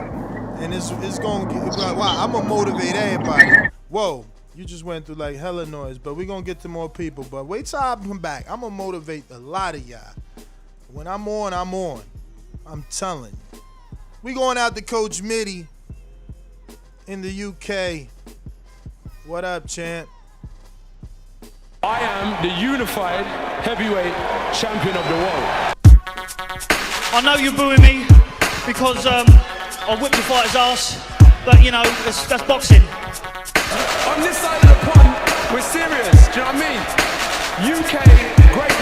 boxing is on the map. My God, I feel terrible. I feel terrible that I'm living in your head rent free. Yo, TBV, Merry Christmas, man. Merry Christmas. What up? Listen, today we say it's Boxing Day in the UK, man. So we gotta talk boxing, man. Whether it's border wars or real boxing, this is what we do after Christmas, man. Man, I heard like a few people on, man. That's funny, man. You guys already hyping up the next border wars, huh? Oh yeah, man. It's we promoting, brother. It's over. That's nice. That's nice. That's nice. We got a big card, man. It's a big card. I hope you're not missing this one. I mean, this is the biggest one yet. I don't know. Just to give you, have you heard all the people on this card? No, not all of that. All I've seen like a list and all that. We but got like, we got Marvin defending his belts versus Keem. Against Kim, right? Yeah, Jose yeah. versus Sal. Sean and Kendrick is now official. All right, so Marvin and Keem is at 176, the cruiserweight minimum. And Marvin What's 176? Like, so Marvin wants to come at 176. I understand that, but Kim can come anywhere he wants, like up to 190, right? So. Well, I don't know. I think they agreed on 176 because they both want to go down. All right, like that's if that's what they want to do. If Keem wants, yeah, you know he. You know, I mean, I don't know if Marvin put him in an A-side catchweight. Who knows, right? You know, Canelo style. But then we got Jose and Sal. They fighting at 175. Sean, Mission Impossible Jones is taking on Kendrick, and they're going to be fighting at 199. Jordan Baker, Rob the Genius at 168. Adrian versus Ant at 168. Chris Vega versus Karma, 168. Francis versus Stainless, 168. Mitty. Yeah, all those fights are good, man. All those in your fights. division, I don't know. all around your division, man. You might have to stay 8 pounds up. Nah, the only fight I don't like is the Vega Karma Surge, right? But the rest of them are good fights, man. Jose versus Sal, man. That's gonna be interesting, man. Yeah. That's the main event, right? Nah, it didn't win. Keem the Dream won without Marvin's name on the poll. Homeboy got 20 votes. Francis and Stainless got 19 votes, and Jose and Sal only got 12 votes. Hey, man, I'm not here to argue against what the people want and say, man. If that's what the poll says, all good, man. That's the main event. But to me, hey, Jose is a crazy dude, and just the build-up only is going to be interesting, right? So, quick super chat for you, Mitty, from Bo and Bama, who says, salute the pound-for-pound king, menacing Mitty. Yo, Bo knows, man. Salute to Bo. Merry Christmas to you, man. Mitty, and, so who you taking, man? Or do you not know yet about being it? You got to wait till the new year, you think? Yeah, we got to wait till the new year. Because we had like 1 week where it was all like full of optimism. They told us we can open back the business. I was all happy. And then, like the week after, we just said, "No, there's a new strain of coronavirus." Somehow, I don't know if you guys heard that, but somehow, you know, I don't know why it's impacting only the UK, but like even the border was closed. Like the border was closed with France, flights were cancelled with other countries and all that. So we don't know what's going on, man. Like that's the crazy thing, man. But hopefully that should be okay though. March is a long time away, but I won't know until I think end of January. Yo, you guys have that? Like I know it's border wars, but do you guys have heard? Have you guys heard of like a new strain of coronavirus who's like stronger than like before? I can't say yes or no because I didn't even know about Stainless's news until he said it. I don't watch the news. Oh, you didn't know about the bombing? Like yeah, there was like some that shit was crazy. Yeah, I heard that on the news. Like I can't remember the town, but I guess that's where Stainless is from. Yeah, I had no clue, man. I don't, you know. Yeah. Anyway, that's what we have in the UK. I don't know how real that is. To me, it's surprising that it's only in the UK. How is that not in other countries, man? Anyway, but yeah, man. Back to the border wars, man. Yeah, I don't know. I don't know who I get, and I don't know where, you know, when I can confirm that I can travel anyway. So that's it. Until then, I'm listening to you guys, man. So till then, you matchmaking and helping some of these guys out with the diet plan. So are you Are you confident Super Mex can lose 54 pounds from here to March 13th? Is what he's his goal weight. The key is always in how consistent you can be. And whenever I deal with anyone who's over 300 pounds, I go with the pessimistic view. I'm always gonna go with hey, we're gonna have to be on them constantly, because in my mind they got to that point because of the mental side of it. You get to 300 plus because you don't have the mental strength to do certain things. So I always go more like the pessimistic side, and I always know that you have to work harder than any other clients. You really have to check them constantly, and I haven't done as well as I want to because of the Christmas period. But if he's listening, and I know he's listening, trust me, it's coming, man. It's coming, and the only thing I can say, I'm gonna put you under a lot of pressure, and if that doesn't work at some point, just let me know that doesn't work for you. But that you need to stick at it, man. That's the main part of it, man. Let me ask you, your diet plan. It can help him lose the 54 pounds without exercise, just the diet. So is there potential for more weight loss because he's gonna be working out, or is that a combination of diet and exercise to get the 54? No, it should be a combination, right? And when I talk about diet plan, I don't go on any kind of extreme type of thing, right? I just go on sustainable lifestyle changes, stuff that you should be able to do all year round, not just spend 10 weeks or 6 weeks or however long the period is, and then go on a crash diet, something that can't be sustained, I don't know, sucking on ice cube for 8 weeks. That's not what we're doing. We're just really looking to give you something that you're able to just maintain for the rest of your life, really, and keep you healthy. But I do want him to have exercise to go with it, because that's where you can double the impacts of a good healthy diet and exercises. And he needs to exercise anyway. He's gonna get in a ring, right? So it's not just about losing weight; it's about being fit and strong, man. Yeah, no, I was just trying to figure out whether or not you could get a person of his size and stature to lose 54 pounds without, because not everybody does exercise, right? You might get a client who's a person that works in a cubicle, and they just want you to give them a diet plan where they can intake less calories, therefore losing pounds strategically. No, I can do that. I can do that, but I don't usually tend to work with those people, right? I choose carefully who I work with, and I do tend to work with people who want to compete or to do some sport. But definitely, a good and healthy diet should, especially when you're 300 pounds, should make you lose weight naturally, right? And you should be able to have good results. When you're starting, you start at 350. The first 50 pounds will be the easiest one to lose. It's as you go further down, that's where it's gonna be the hardest thing, right? So his brother was upwards of 240, right, or 220, man. He took that shit off, man. Yeah, he took it off. He did well, and I think he must have he exercised as well and all that. What did he fight at last time? 175? 175, but he fought as low as 175, and before that 185, and then before that I think 220 or 215. Yeah, that's good, man. That's good. Shout out to him, and that's mental strength. I think that's. I don't know, Supermax, you might not want to hear that, but I think that's the difference between the two brothers, man. The mentality and being able to stick with it, right? So yeah, Supermax gonna have to prove that he's the fucking big brother if he's really the big brother, man. Cause he got his little brother showing out, man. I like what I saw from Matt, man. I'm praying for the day that we get that gym. Hey, very impressive. What happened? What happened with King Amin? Wasn't King Amin supposed to fight Mario? Why is he fighting someone else now?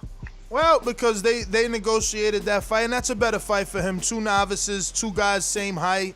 Mario needs to try to find fights his height and weight. Yeah. All right. I mean, I don't know. I've never seen a main fight or anything, but I thought the Mario fight was gonna be interesting because there is a co-host and Who is he fighting now? Greatness, is it? Or Yes. from Harlem? King Okay. Amin is fighting Greatness from Harlem. Mario has 3 options. He's got an Alaskan, Chris from Alaska, who's also the guy that has the woman for your girl, Naja, the real Naja chick, your fighter. So they're from Alaska, and Mario got that option. He's got Mulatto, who I think is too experienced, and he has Show Kid, 2005. But Mulatto doesn't want to fight anyone, though. I was hearing him. He's crazy. He sparred Broner, but he don't want to fight Corey. But you said he's too experienced, right? Like, so I mean, how is he too experienced and he doesn't want to fight someone with 10 fights? I guess he's trying to get the rust off. He said, Ness, I don't have 10 years with Barry. I have 2 years with Barry Hunter. Okay, I get it. And you'll have the footage in January for the 15th time. But he also said he sparred with Anthony Peterson and Adrian Broner, but only 1 round at a time. You know what I mean? So who knows? I think he said he didn't spar with Anthony. He said he sparred with Broner, he said he didn't not with spar Anthony. he said he didn't spar with Lamont.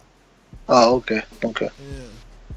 All right, yeah, that's good work. And generally, those guys like don't let you get in there because you're kind of wasting their time. If you don't bring anything to them, you're wasting their time. So he must be decent, or he must be allowing them to work on something, whether it's defense or So yeah, man. Morocco Joe said he's coming into this fight versus Smoke'em.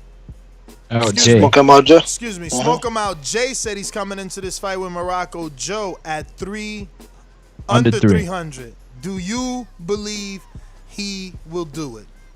What is he like? He was like 340, right? 344. I mean, like, something as Supermax, like it sounds easy, but there's not that much time, or not as much time as you guys think. You guys talk about 3 months. That's not 3 months.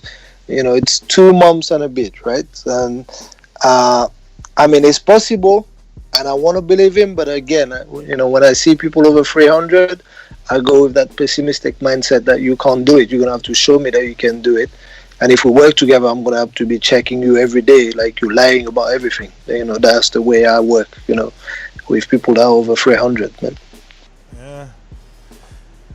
Well, what do you think about Tank versus Eddie, the real Tank? I seen he earned his name. I seen he earned his name with you. I seen you wrote the real Tank. And I'm only playing with people when I just like go out and just say, oh, you ain't the real Tank or whatever, man. Oh shit, he dropped off.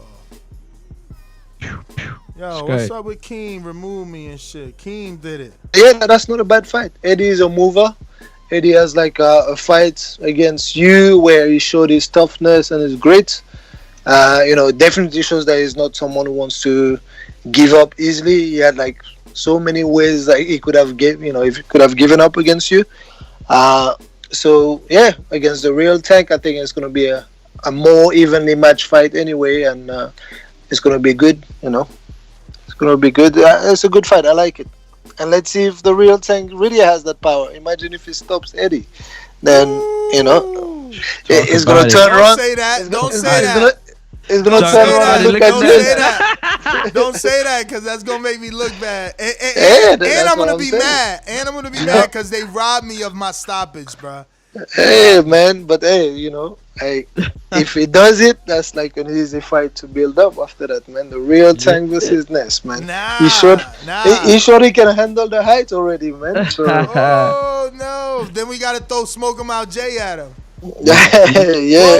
Roadblock. Are any of these guys coming for you? Like, so why aren't Smoking Out Jay coming for you? Why isn't Tank coming for you? Or they're trying to get the 2 fights? Smoke'em out Jay want me. He want me.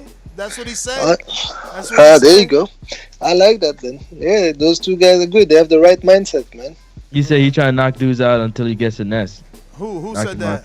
Jay. Hey, that's what he has to do, man. He coming to knock Joe out, bro. Joe talking all that. You think what he do? What? Bruh, that's what I'm saying. Yo, Eddie said he sparred Jay, and he got touchy. He had headaches for 2 days after, Listen man. to me. 2 days. Listen to me. That boy got some power. I can hear it. Listen to me.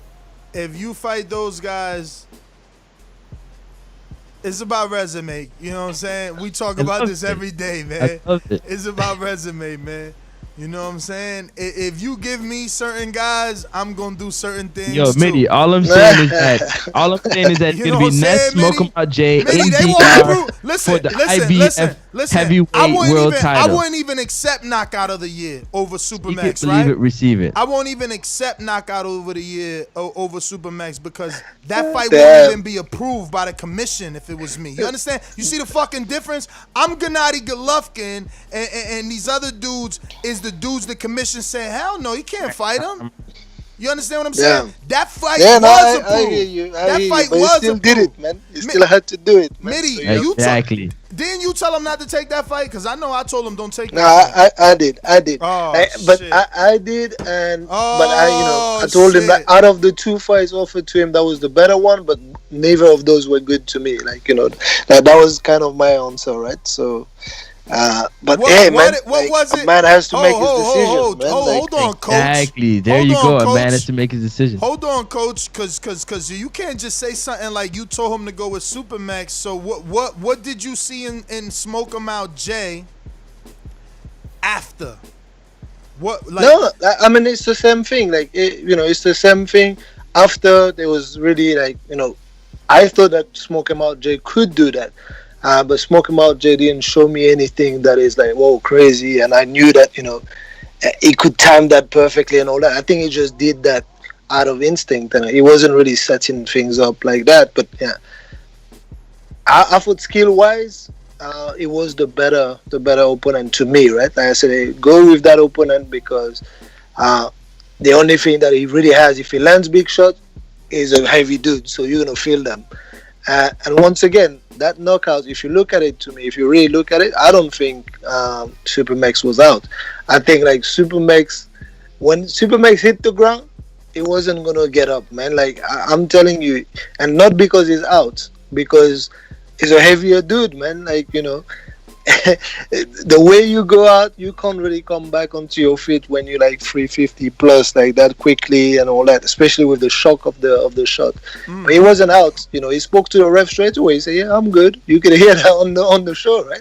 You can hear that on the video, like 5 seconds, not even 5 seconds, 2 seconds after. He just said, "Yeah, I'm good. We good, or something like that." He says, but he can't really come back up. He just needs to be helped, because of the weight, right? When you go down, man. So. But it was all good, man. I think the Smoke 'em Out J found the shot and did it well, man. So shout out to him. Damn, well, that's an exercise you need to give his ass. He need to get on the canvas and get off the canvas 20 times a day and shit. Listen. You say that, but that's the type of exercises you do with like people that can't really do too much on the joints and stuff like that. Talk to him, and that is hard, bro. Like you think, even if I do it with you or anyone, right? We have an exercise in the gym where you stay on your toes, and every whistle that goes, you go on the ground, and then you come back up. You can't do 3 rounds of this. If you do 3 rounds of this, you're a G, man. That's gonna be my new cardio workout. I hate running. It's my new cardio. Hey, man. But yeah, that's not bad. So try it out. What other fight we got? What other fight? Who you looking at for? For Cruz this time around, man? Who you looking?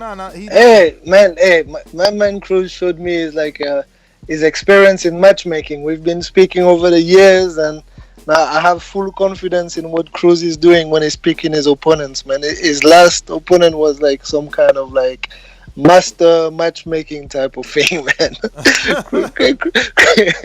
Cruz picked up a dude from his gym to make him look good like that, man. Yo, you calling it a fake win? It wasn't a fake win, man. The dude came hard swinging at him. Hell yeah, he swung hard.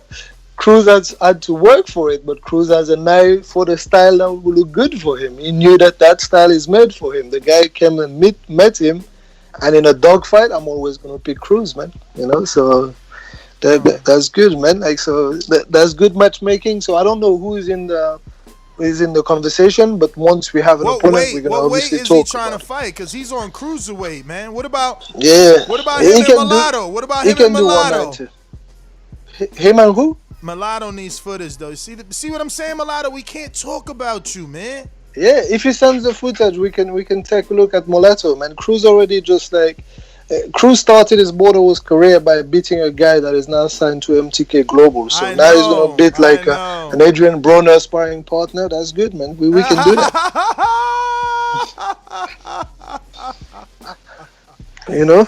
Yo, the rest are TBAs, Mitty, but let me get to some other calls. The rest are all TBAs, it looks like. Oh, no, we got Doomy allegedly making his comeback, but we'll see about that. Coach Myers, what's going on? What up? Hey, good afternoon. Good afternoon. How you doing? All good. What's up? All What's up? good. I'm chilling. Hope everything. Hope y'all got everything y'all wanted for Christmas. Which probably ain't nothing, cause you know we the men of the house.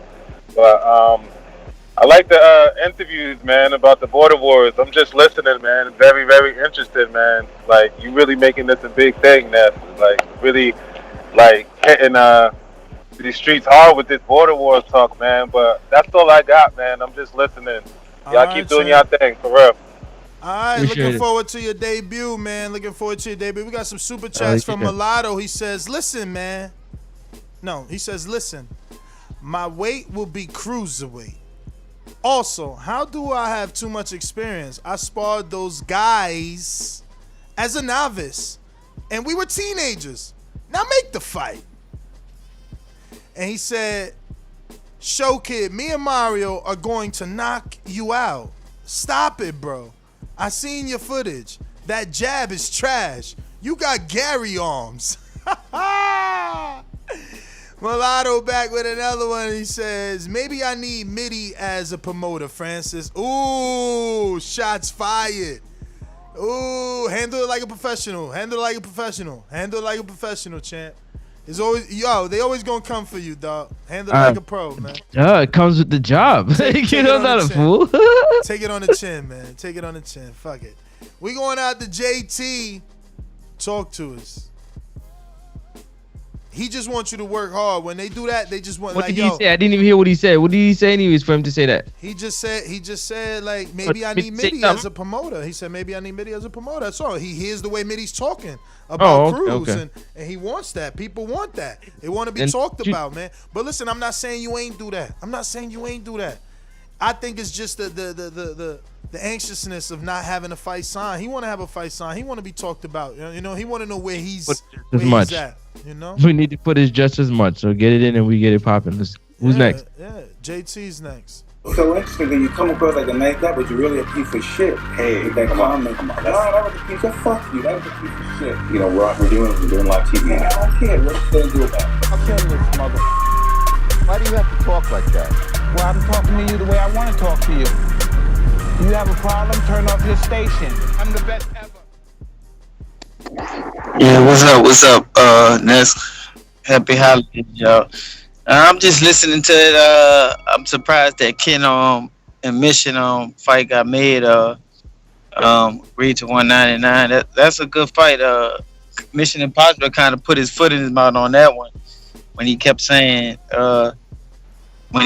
something about people avoiding him because he came up in weight. That was kind of crazy, but I guess the fight gonna be made. You know, that's one of the fights I'm looking forward to seeing.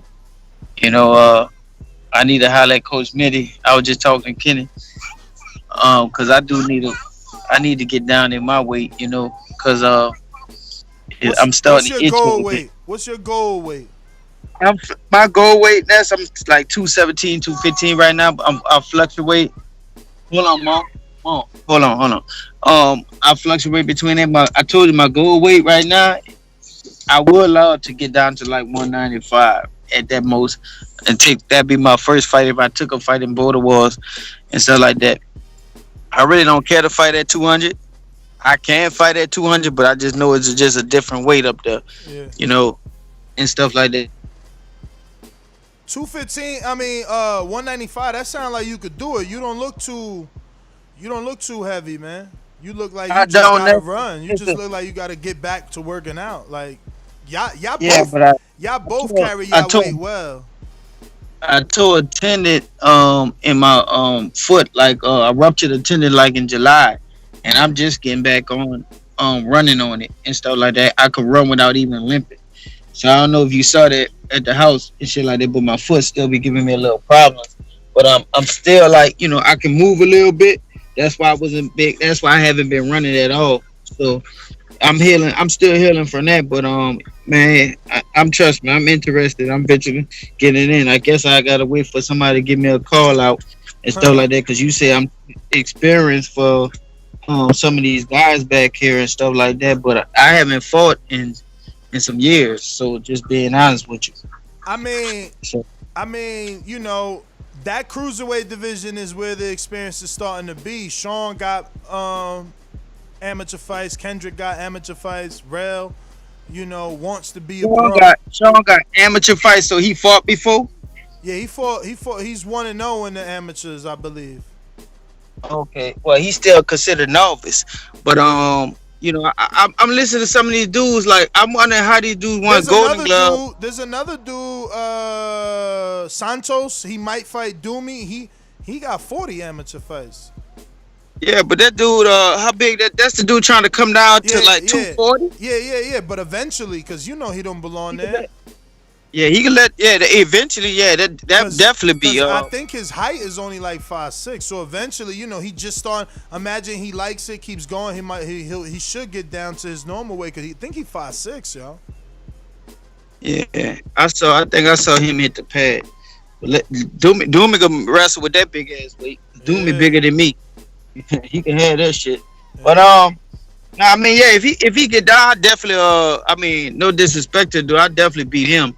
But and stuff like that. So I mean, it was funny with Sean though, cause Sean was calling people out. I thought he was talking to me when he kept saying people are scared to fight him and stuff like that. But like I don't know, you know.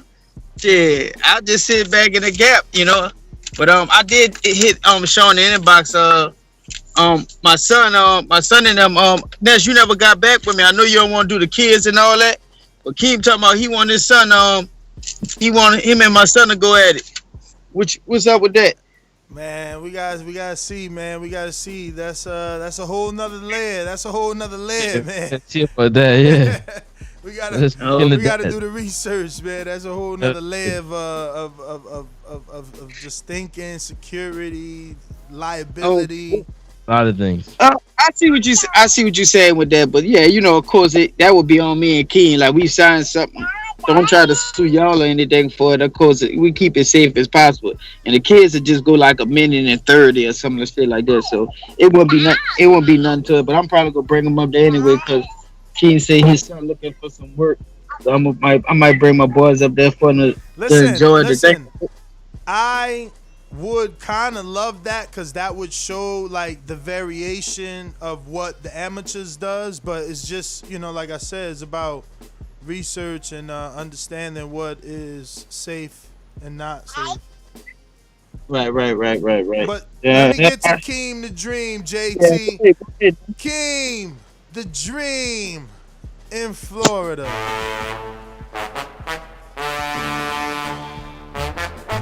There's nothing in the sponge for Izzy. He ain't got nothing in there. Where the team at? Oh, we got J-Mac giving excellent instructions over there to Keem the Dream. Your winner by unanimous decisions is Keem the Dream. Yo, can you hear me? What up? Good morning. Man, I've been in and out, man. A lot to take in on this show. I missed a lot, heard a lot. Yo, Ness, you don't mind me giving my take on Border Wars 9? I don't think I ever got to get on here and talk about 9. I feel like as soon as 9 was done, we started going for 10, man. That's old news, man. Nah, I'm fucking with you. Nah, real quick though. I feel like I never got to. I always get on here. You know, I've always been a Border Wars fan. You know, before being a participant. So I like to give people they shine, right? I always like to hear my critiques, good or bad. So I like to give people theirs. But Matt and Vega was a real good fight.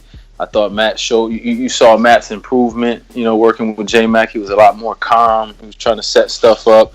Ironically, though, I think he should have been the old Matt more against Vega. It probably would have helped him win that fight if he would have kind of had more of that style that he had before, with just the throwing more punches. You know, I think he could have still. He probably would have learned in that fight that you can still throw a lot of punches and be calm. You know, but yeah, I think that was his only downfall in that fight. But shout out to Vega, man. I like seeing him. My man's gonna leave with like 3 awards, a win. I mean, he's that's what's up, man. That's another story that should be told on Border Wars, not just the guys that start fat and lose weight. You know, what about Vega coming out, getting knocked out his first fight, coming back and winning a really exciting fight and getting all these awards and getting all this fame and love now. You know what I'm saying? That's right. After being like down in the dumps, bro, he had the quickest. Who else went from the worst to the best like that quick? You know. Word. So shout out to Vega. That just goes to show that phrase, one punch changes everything, because it's like, facts, yo, they love you today and then they hate you tomorrow, or vice versa. For real, yo. For real. So shout out to him on that. Hold on a second. All right. Shout out to him on that. And then what was the second fight on that? Was it Corey and Danelle? Close fight. Very close fight. Very good fight. I think I gave Corey 2 rounds to 1, but I really could see somebody giving it to Danelle the other way. It was just a close fight, real good fight, good skill, good technique. I just thought that Danelle was doing a lot of what he did in that JD fight. He was kind of smothering a lot of his work, maybe being a little overly aggressive. And then for Corey, he looked good. He just looked like he only wanted to really turn it up the last 30 seconds of every round. You know, the first minute and a half, he was pretty calm. He didn't throw a lot of punches, and then he would really crank it up the last 30 seconds. But a real good fight, man. Real good fight. Then we had Smoke 'em Out Jay, Supermax. Not much there. You know, Smoke 'em Out with the big knockout. I do want to say though, man, Supermax. My man, I love what I'm hearing now, but we gotta see the action, because I went back, did a little research. He was 330 for that Santiago fight, and then he came in 350 for Smoke 'em Out Jay. That's not what he said he was gonna do, and that's not what this is about, right? You know, you're not supposed to. You shouldn't be coming in heavier and not in better shape than you did the first fight. I said. Yo, I swear, I had called him on that. I said, yo, bro, but then you tell me he was 332. Yeah, 333 on the phone. He was 333, if I remember correctly. I remember that shit. Because even after that fight, when his headgear popped off twice, I remember you saying, yo, he's 330 pounds. I mean, the headgear's kind of tight. It might just, that might have just been it. But yeah, man, it's just, again, it's tough love, but it's love, and it's the truth. Like, my man, you got to get in shape. We got to drop this weight. Don't come to Florida over 300, bro, or we gonna jump your ass in there. Like, for real, this is ridiculous. I feel like when you that big, it's so easy. Yeah, just the diet. Like Mitty was saying, the diet alone, his weight's gonna shed off. Then he starts walking and jogging. And I don't give a shit if his workout has to be sitting on a chair and standing up 25 times. You just gotta commit to doing some type of physical activity. Some type of physical activity, just a commitment. Yeah, no, absolutely, and I know he can do it, and we got to see him do it. But let's not forget that. Let's not lose sight of that. I guess it's just my thing. It's not always about everything else, Let's remember what this shit's really about and what's most important. People love you out here, man. Is Mr. Special Feature? I think that's Jaron. Jaren, is that you? I think Mr. Special Feature is Jaren. I hope you are, because then if not, you'll be you taking shots at Max. I'm sorry, kid. I think that is the big bad wolf. Yeah. Okay, but yeah, and then he said that fight was he what? Said he said I hope Supermax don't expect to get a type of turnaround like that, like Vega. Oh Lord, that's messed up. But hey, Supermax should take a look at that. Everybody should take a look at that. If you took an L, your first L or whatever, that's huge. That Vega story is important. But Cruz's fight was good. Y'all know why people talking about Cruz cherry picked, man. I thought his opponent had some skill. I thought he was pretty good. Nobody knew him. That's why. And yes, that is the big bad wolf. Yeah, nobody knew him, bro. So it's hard to get credit for dudes you don't even know. Yeah, I feel you. I think that's what it was. That he picked his opponent. Nobody knew who he was. But dude has skill, man. He didn't just give it to Cruz in there. Nah, he was fucking trying to take Cruz's head off. He was trying to take Cruz's head off. He probably was like, "Oh, you gonna pick me in front of your friends?" Like, yeah, I bet you they sparred a couple times at the gym, but Cruz was just sparring. So when Cruz sparked his ass one good time, and he was like, "Oh, for real?" Oh nah, bro. Like he was trying to get it, yo. He was trying to get it. So that was a good fight. Shout out to Cruz, man. Welcome back. Inspirational. And what was it? The main event is the only thing left, right? Marvin and Rel, which I thought was another good fight. It was a little, you could tell the tensions was high, man, with the both of them. Marvin, to me, he was overly aggressive when he should have realized that it wasn't working. He just kept kind of charging in. And I think with Rel, he boxed well and he boxed smart and he should have got the win. But again, tensions was high. He was being rough. Rel got this weird attitude where like he was like kind of just, I don't know, I feel like he was purposely not listening to Doomy or complaining when Doomy told him something, and that I think that kind of carried over into that third round. And, I think the point was justified. So that's why I say tensions were high for the both of them. And, I think they both should learn from that going forward. But it was a good fight, though. It was a close fight. And, I thought that, like I said, I thought Marvin's problem was he was trying too hard to put hands on Rel in any kind of way he could. He didn't really care about anything else. And then Rel's problem was just not, going a little overboard with the aggression and trying to impose his will. I told you I had it 2-1 Rel, but then you give Marvin the point in the third, so that it makes it a draw. I agree with the draw. I said that on in the chat. I agree with the draw. What rounds you gave Rel? I gave Rel 1 and 2. Okay. So did I. I gave him 1 and 2. I can't believe that's how you know it's a tight fight, because there's people that gave Marvin the round 2, bro. I gave him. Yeah. I think when I even spoke to Marvin about it, he felt he did better round 2 than 3. He was asking me why I thght he lost 2 and 1 3.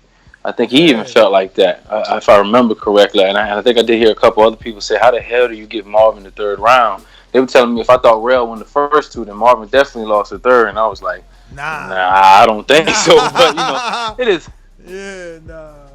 Yeah, but that's just, man. That's my breakdown from Border Wars 9. It was really good. Shout out to Marlon that was out there. I seen he was all in there. He posted it on his IG.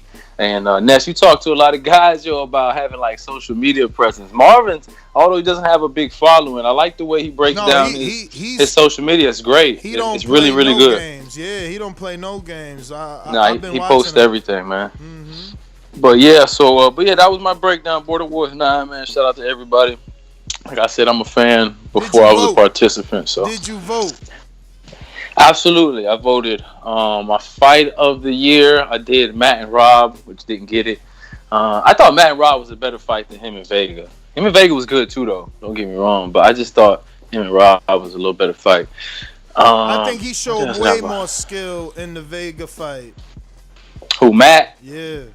Yeah, man. Shout out to Coach J Mac, trainer of the year. You showed way more skill in that fight. You know what I'm saying? He just showed zero defense again. Zero defense, and I think not only that, he wasn't putting anything on his punches, man. Matt has got to at least turn a little bit, bend the knees a little bit. I thought that at first, but then you see the way Vega's getting stumbled, head getting popped back, then blood. I'm like, he must be hurting him. I mean, my thing is this, though. I think Vega's kryptonite is going to be power. That's what Jordan showed. Because Vega, he did look a little better skill-wise in this fight than he did the first one, but it was still very similar. He's got that kind of weird overhand, almost chopping right that he throws. And it was the same thing. I think the difference was Baker must have some power. He's got to. Because when he cracked him, it took Vega's lights out. And Matt was hitting him with a lot of shit, but it wasn't. I just don't think it was with the same force. Jordan. Jordan, I was saying Baker.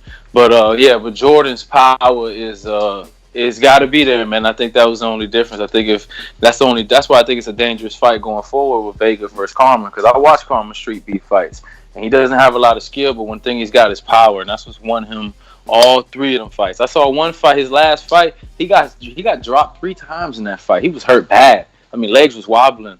There's no headgear on in that street beef, and he caught the dude with one shot, and it was over. So he's got power, man. So if Vega's listening, be prepared for that, because that's, I think, his kryptonite is he doesn't have the chin to hold up to somebody that's a big puncher, and I just don't think Matt's that big of a puncher. But Karma seems to be. I mean, it is no headgear and 12-ounce gloves in that street beef, so that makes a difference, but still, body shots hurt. Headgear ain't stopping body shots. So that would be my advice to Vega going forward. But yeah, man. As far as me, I'm training pre-camp, getting ready for a real camp here real soon. The weight is on point, so we're not worried about that. We're just gonna be putting in a lot more work in the gym. Getting more refined, more technical, more just getting better, man, getting better. So why'd you take the fight? Ultimately, there was a lot of back and forth with everybody whether or not you was going to take this and you should take this, and why'd you take it? Just for me, man, I felt like Marvin is a guy. I always said I would fight Marvin. I said that from day one, and it was just I took the fight for me because he offered it, and I thought if it's offered to me, I got to take it. When some of my team and some people, even people in the back call, they've called and expressed, it's Info Joe and JT and them, those are my peoples, and they said like I don't think you should take that fight. And I try to listen to my team and people around me, and I just didn't like it. I couldn't be with the people around me think I shouldn't do it, so I'm not gonna do it. What's your wife say? Man, listen, I told my wife like, man, they think this dude could beat me, like. Man, that shit, like, damn, why they think he could beat me? And, so she just basically told me, like, look, if you feel like you could do it, you want to do it, you do it. Because you can't sit around and wait for everybody else's acceptance, right? I can't sit around and wait for everybody else to tell me I should do it. If you sit around and wait for that, you'll be waiting forever. So, and it was, it was the truth, man. They were saying, well, one fight, well, maybe two fights. Well, maybe, nah, man, by then, who knows? Marvin might be out of Border Wars by then, So let me get my shot now, man. Let me get them belts now. I love it. Yo, that's what's up, man. Yep, that's what's up for sure. So what you doing for pre-camp? Hold on, one second. What are you doing different from your training camp from Mario to this one? Just real quick. Mario was more fat camp, man. Remember, I started at 225. When I took the Mario fight, I was sitting around 210, 215. So, dropping all that weight and trying to, be comfortable within that weight. Because that's another thing, man. It's one thing to go from 215 to 190. It's another to be comfortable at 190, for your body to be at 190, to have worked and trained at that weight. So that was what a lot of what Mario was. A lot of fat camp, man. It was a lot of working out, Some days in the gym was just bag work. So nothing technically? There was some technical. It was some, but not a lot. It wasn't a lot. The only technical things we worked on was prepping me for a southpaw. That was the most technical stuff we got. Everything else was fat camp. Everything else was working out. It was getting in shape. It was getting prepped to go to rounds. It was getting, So now this time around, I ain't even got to worry about that. Weight is not a problem. I'm in much better shape now than I was before. So, I'm in shape to go 3 2-minute rounds. So, it's just gonna be more of this is gonna be more boxing this camp, a lot more. Strategy. So you're gonna put in a game plan. Pretty much you're gonna be working on a game plan at the start of camp to the end of camp. Absolutely, man. Absolutely. There's a specific game plan. Marvin's a different level fighter, so he requires a different level of training, And like I said, thankfully, shout out to Border Wars, I got in shape my first fight.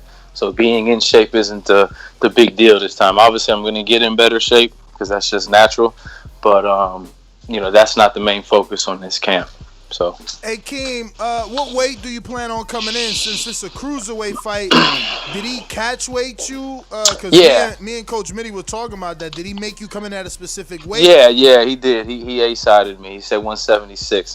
So we agreed on that because we had talked about fighting at 75 because he was going to vacate. We had talked about fighting at 75, maybe taking a fight and then meeting up for like a vacant at 75, something like that. And then it was when you did that show and you kind of realized, wait a second, cruiserweight is technically 176 to 199. You asked Steve Cunningham, and he said, yeah. But I remember him telling you, too, I've never in my life seen a cruiserweight come in that small. But you could if you wanted to. So once, Marvin realized that, as a lot of other people needed to realize, he was like, well, wait a second, why don't we just fight at 76 for the titles? So I said, yeah, absolutely. 1 pound, what difference does that make? We're both still coming in lighter than we've ever come before. And, it's for the titles, so it makes it all the more sweeter. Damn, Big Supermax left the Border Wars chat. Hey, let's go, champ. Oh, let's man. go, champ. I don't It better be understand- for the right reasons, I don't man. It better be for the understand right that whole reasons, go Max. dog shit. I don't understand. Like, I need the motivation. Like, you know, Everybody ain't Young Ali, man. They don't thrive off the people, right? Yo, you got. You Some ain't the people man. need to go You dark. ain't the people's champ then. If you can't be down and when you down and out, if the people don't love you when you down and out man. like Rocky, you ain't the champ, man. Don't come back when you at the top, man. I'm You just a saying. trip, But, yo, let me man. get But to yo, some of Ness, these I gotta other get up people, out of man. here, man. I appreciate the time, man. Appreciate Great show, you, man. man. Thank you as always for listening, supporting, and fucking signing up to be Border Wars fighter. Going for his first title shots, man. I love it. I love where we going. We're going out to King Born in Brooklyn. What up? When you see old dirty bastard fall in a position like that, then you know that I'm getting ready to bust your.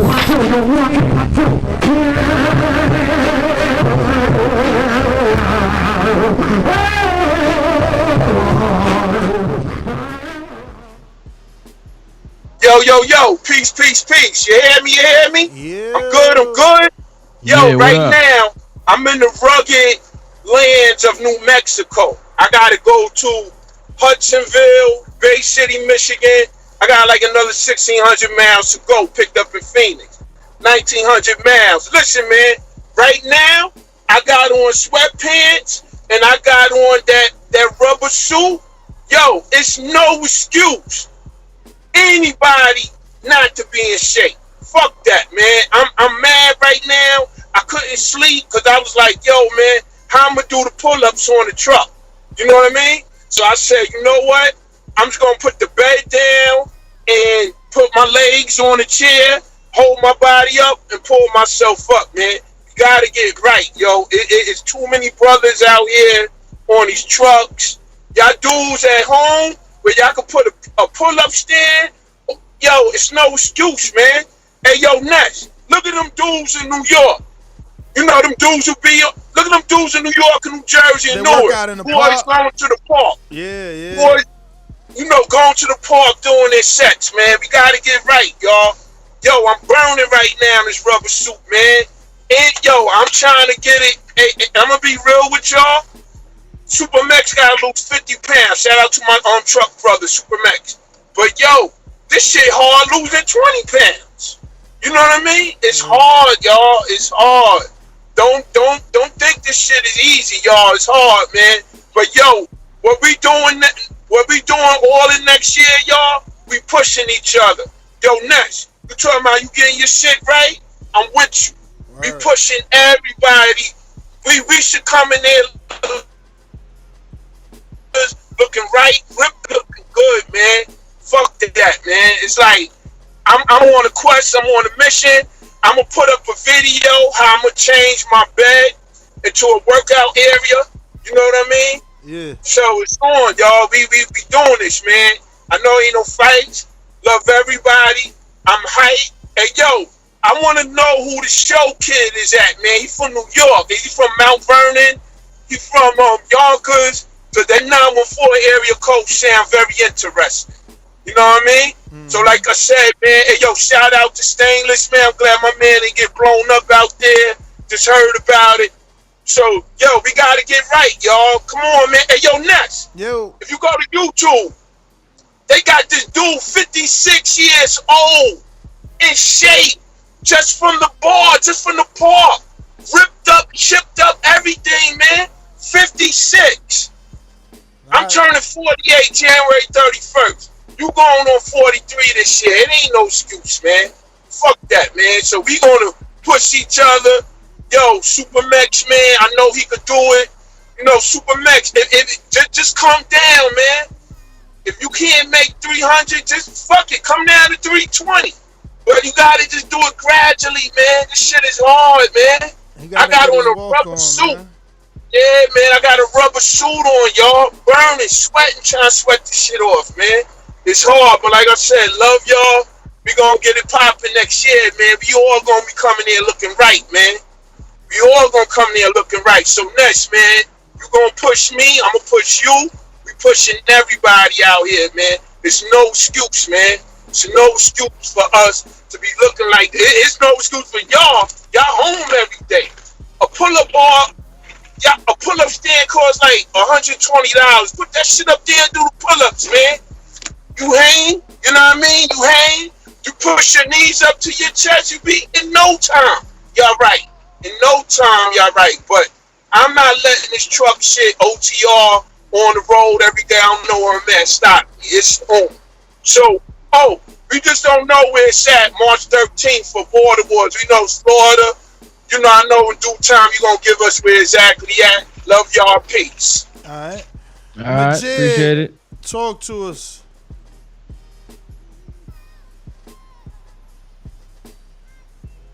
No, my Jimbe. No. Yo. Yo. What's good? What's good? What up? What up? What's up? Merry Christmas. Merry Christmas, brother. Just got done running jogging a little 3.5 miles. Gonna start getting ready. My family's about to dip, so gotta start hitting up Mitty again. Hopefully he didn't disown me for going crazy during the holidays, but yeah, man. No, but I haven't even gained that much weight. I've gained about 5 pounds, so not that much. But yeah, man, yo, how I ain't get nominated for Super Chats of the Year? Bruh, it's your peers, man. It's them. That's cold. That's cold. Yo, everybody voted for Jared Lloyd anyway, man. Nah. He would have beat me out anyway. I mean, I would have voted for him. As much as they say they hate his super chats, he's at 47%, and there's fucking 7 people nominated in that category. That's crazy. Well, hopefully I get supporter of the year then. Hopefully, man. Hopefully. Yeah, but yeah, man, keep on doing your thing. Have a great New Year's Eve. I don't speak to y'all. Take care. All right. All right. Be good. Be safe. Greatness, Harlem.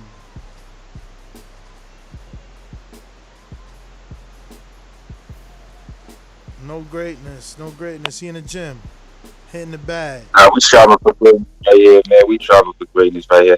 I gotta hit the gym a little later, actually, man. I'm here preparing, about to break my fast. But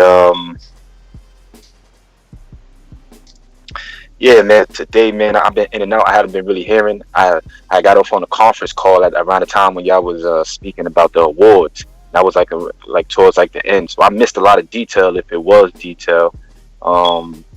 As far as the location, I know King Bone already answered my question as far as the exact location, so I'm just looking out for that, man. I'm excited. I can't wait to listen to the playback. You dig what I'm saying? And like King Bone just mentioned, we moving ourselves, we pushing ourselves, man. We motivating each other, man. So that's something good to be around with this upcoming year, and let's keep this good energy moving, man. This is something that could be multiplied. Salutes to y'all, man, and shout outs to TBV. For sure. Thank you, brother. That one white boy says battle for the top dog in the family. They fought growing up. So let's see what they got in the ring. J-Mac versus JT, battle of the twins. Hell no. I got the same energy for the Charlos and the Klitschkos. That never makes sense. Never at all makes any type of sense. What is that gonna prove? Just keep that in house. That's dumb. Mulatto says Show Kid will always be a B-side. Mm-hmm. You're doing all you can to try to get the fight. That is it, ladies and gents. Catch us on the next one. Yeah, you know what it is, man. NEX, UP, Sports Talk. Check me out. Twitter, IG, Facebook. Appreciate y'all. Thank you to the man upstairs for another one. Without him, none of this would be possible. Shout out to y'all, man. New Year's around the corner. New year. Yes. New things. Let's get it popping. Border Wars 10. Shout out to everybody. We need a lot of fighters. You know what I'm saying? Sign up right now. We got about 6 fights that we need. TBA? Fighters that we need a fight for Cruz at cruiserweight, but he gonna pick that. We need Midi, undisclosed yet. He gonna pick that. We need Kendrick made his fight. Corey needs a fight at 140 to 168. Really 168. He wants to fight Mitty, so he trying to get ranked. Then we need Mulatto fight, Show Kid a fight, Mario a fight, Steven Rivera, new heavyweight. But I think we need the Ken. Check out the new heavyweight, Ken. Let me know what you think. Actually, I'm gonna text you the link so that you can show your cousin. I think that might be a good fight for your cousin. Not sure. You can look at it and also talk to Adrian, who's heavyweight. That He's is. looking at somebody else. Who's We'll looking at? look at somebody else too. Who's looking at somebody else? Ken, if he's gonna look at this heavyweight coming up. No. Yo, stop trying to get out the fight, man. Who's trying to? Yo, you heard him, Ken. You got him scared. He's showing the colors. He said he's looking at somebody else because we'll look at somebody else too. No. I'm saying look at this particular fighter for his other fighter. He has another heavyweight. His cousin or something like that, right? Yeah, calm down, Smokey. You trying to roll quick, huh? Wow, you crazy. You trying to still hit the trying to ground spin, running. man. He trying to hit the ground running, y'all. Back and forth with you. Yo, I know. we seen Running you. from what? You know what I'm saying? I'm not the one fighting. I'm not the one that said. If he's looking at something else, we'll look at something else too. That was Make you. sure we have a fight. I think that'd be smart on my point to represent my My fighter. man coming in your division. Last I checked, that I have last I checked, Last I checked, your fighter said everybody from 175 to 205 is scared. Ken said, I'll fight you at 205. Your fighter said, nah, goalpost, push back, 199. Ken said, I'm making 199. Now you sitting here talking about, if he's looking at other people, we'll look at other people too. So if everybody else want to believe you put words in my mouth, then that's on them. Right? I don't really care about none of that. That's all semantics. All I know is March 13th, the fight is happening. The rest, you can sit here and talk about them with, because that's you and that, man. Whoever they is, if they want to listen to you, then they can listen to you. I could care less. March 13th, we have a fight. Yeah. You the one trying to act like he can't match me. It's the same day, man. I know. You know what I mean? Ken, I got the link for you, man. I got the link. I'm sending that right now. You can pay for that. Who's him? Who you gonna make him pay for? Sean? What you mean make him pay for it? What are you talking about? I just GG in the chat saying So that's the heavyweight right there, Ken. Show it to your cousin. See if he want that, so we could get your cousin on the fight. And yeah, man. So what else we need? We needed a heavy. We got 2 of them available right now. Then we can match. Koala, I like that fight. Yo, Supermax, send me this footage, man. I need that fight, man. I got somebody especially for Koala. What way he trying to fight at? I like that fight. I think that's a nice fight right there for Koala. I got somebody in mind for him. Big fight, too. First fight, he gonna get a big fight. That's how I'm gonna do it. Big fish for him. Yo, Nest GTO, Instagram and Twitter. I love Border Wars. Catch us on the next one. Yo, you can actually buy Border Wars hoodies right here below the thing. Look, let me screen share this. I should be doing this all the time. Bam. Now we screen sharing. This is the actual video with me and Francis right here. What? You scroll down. Look. Border Wars hoodie. Border Wars hoodie. You got your Kazakhstan shirt. You know what I'm saying? You got your Danelle shirt. My UK people, you got your UK fighter hoodie. See the fighter hoodie? I got it on. That's that one right there. Because if you a fighter, what that say? What's the definition of fighter? Could you read it? Can you read it? No, I can't see that. Come on, yo. You tripping, right? You gotta come up higher. You can't see it. Cutting out the words with all the... Yeah. Take some of that shine off it with that light. Yeah, why you hating, man? Go to the website, man. If you can't see it, go to listen, just so people know, just so you know, everybody got a job. You understand? Deontay Wilder felt like his trainer didn't do his job, so he got fired. My job was to get my fighter his fight. His job is to win the fight. The rest? Who's your fighter? Sean. Who are you talking about? Oh, Sean. She has to take Sean. So now you trying to take the heat off yourself and say, he's got to win the fight. I can only make the fight. It's a team. Stop chatting. You love this, eh? You love it. Yo, I know you're trying to give me back for what I did with spoke about Jay. I love it, though. I love it. Look at Matt in the chat. What'd he say? Read what he said. Read what Matt in the chat said. What he said? Done. What'd he say? I don't know what that is. What? Matt in the chat? You can't see what he said? Hold on. Hold on. Matt Machine Gun Garces. What? Nah, I don't understand what he's saying. I don't understand what that means. What? Come on, bro. Yeah, we out of here, man. Next up, Sports Talk, man. We good. Yo, we out, man. He ruined your joke, Matt, but whatever. Yo, I don't that's get it, GTO. though. You ain't see the...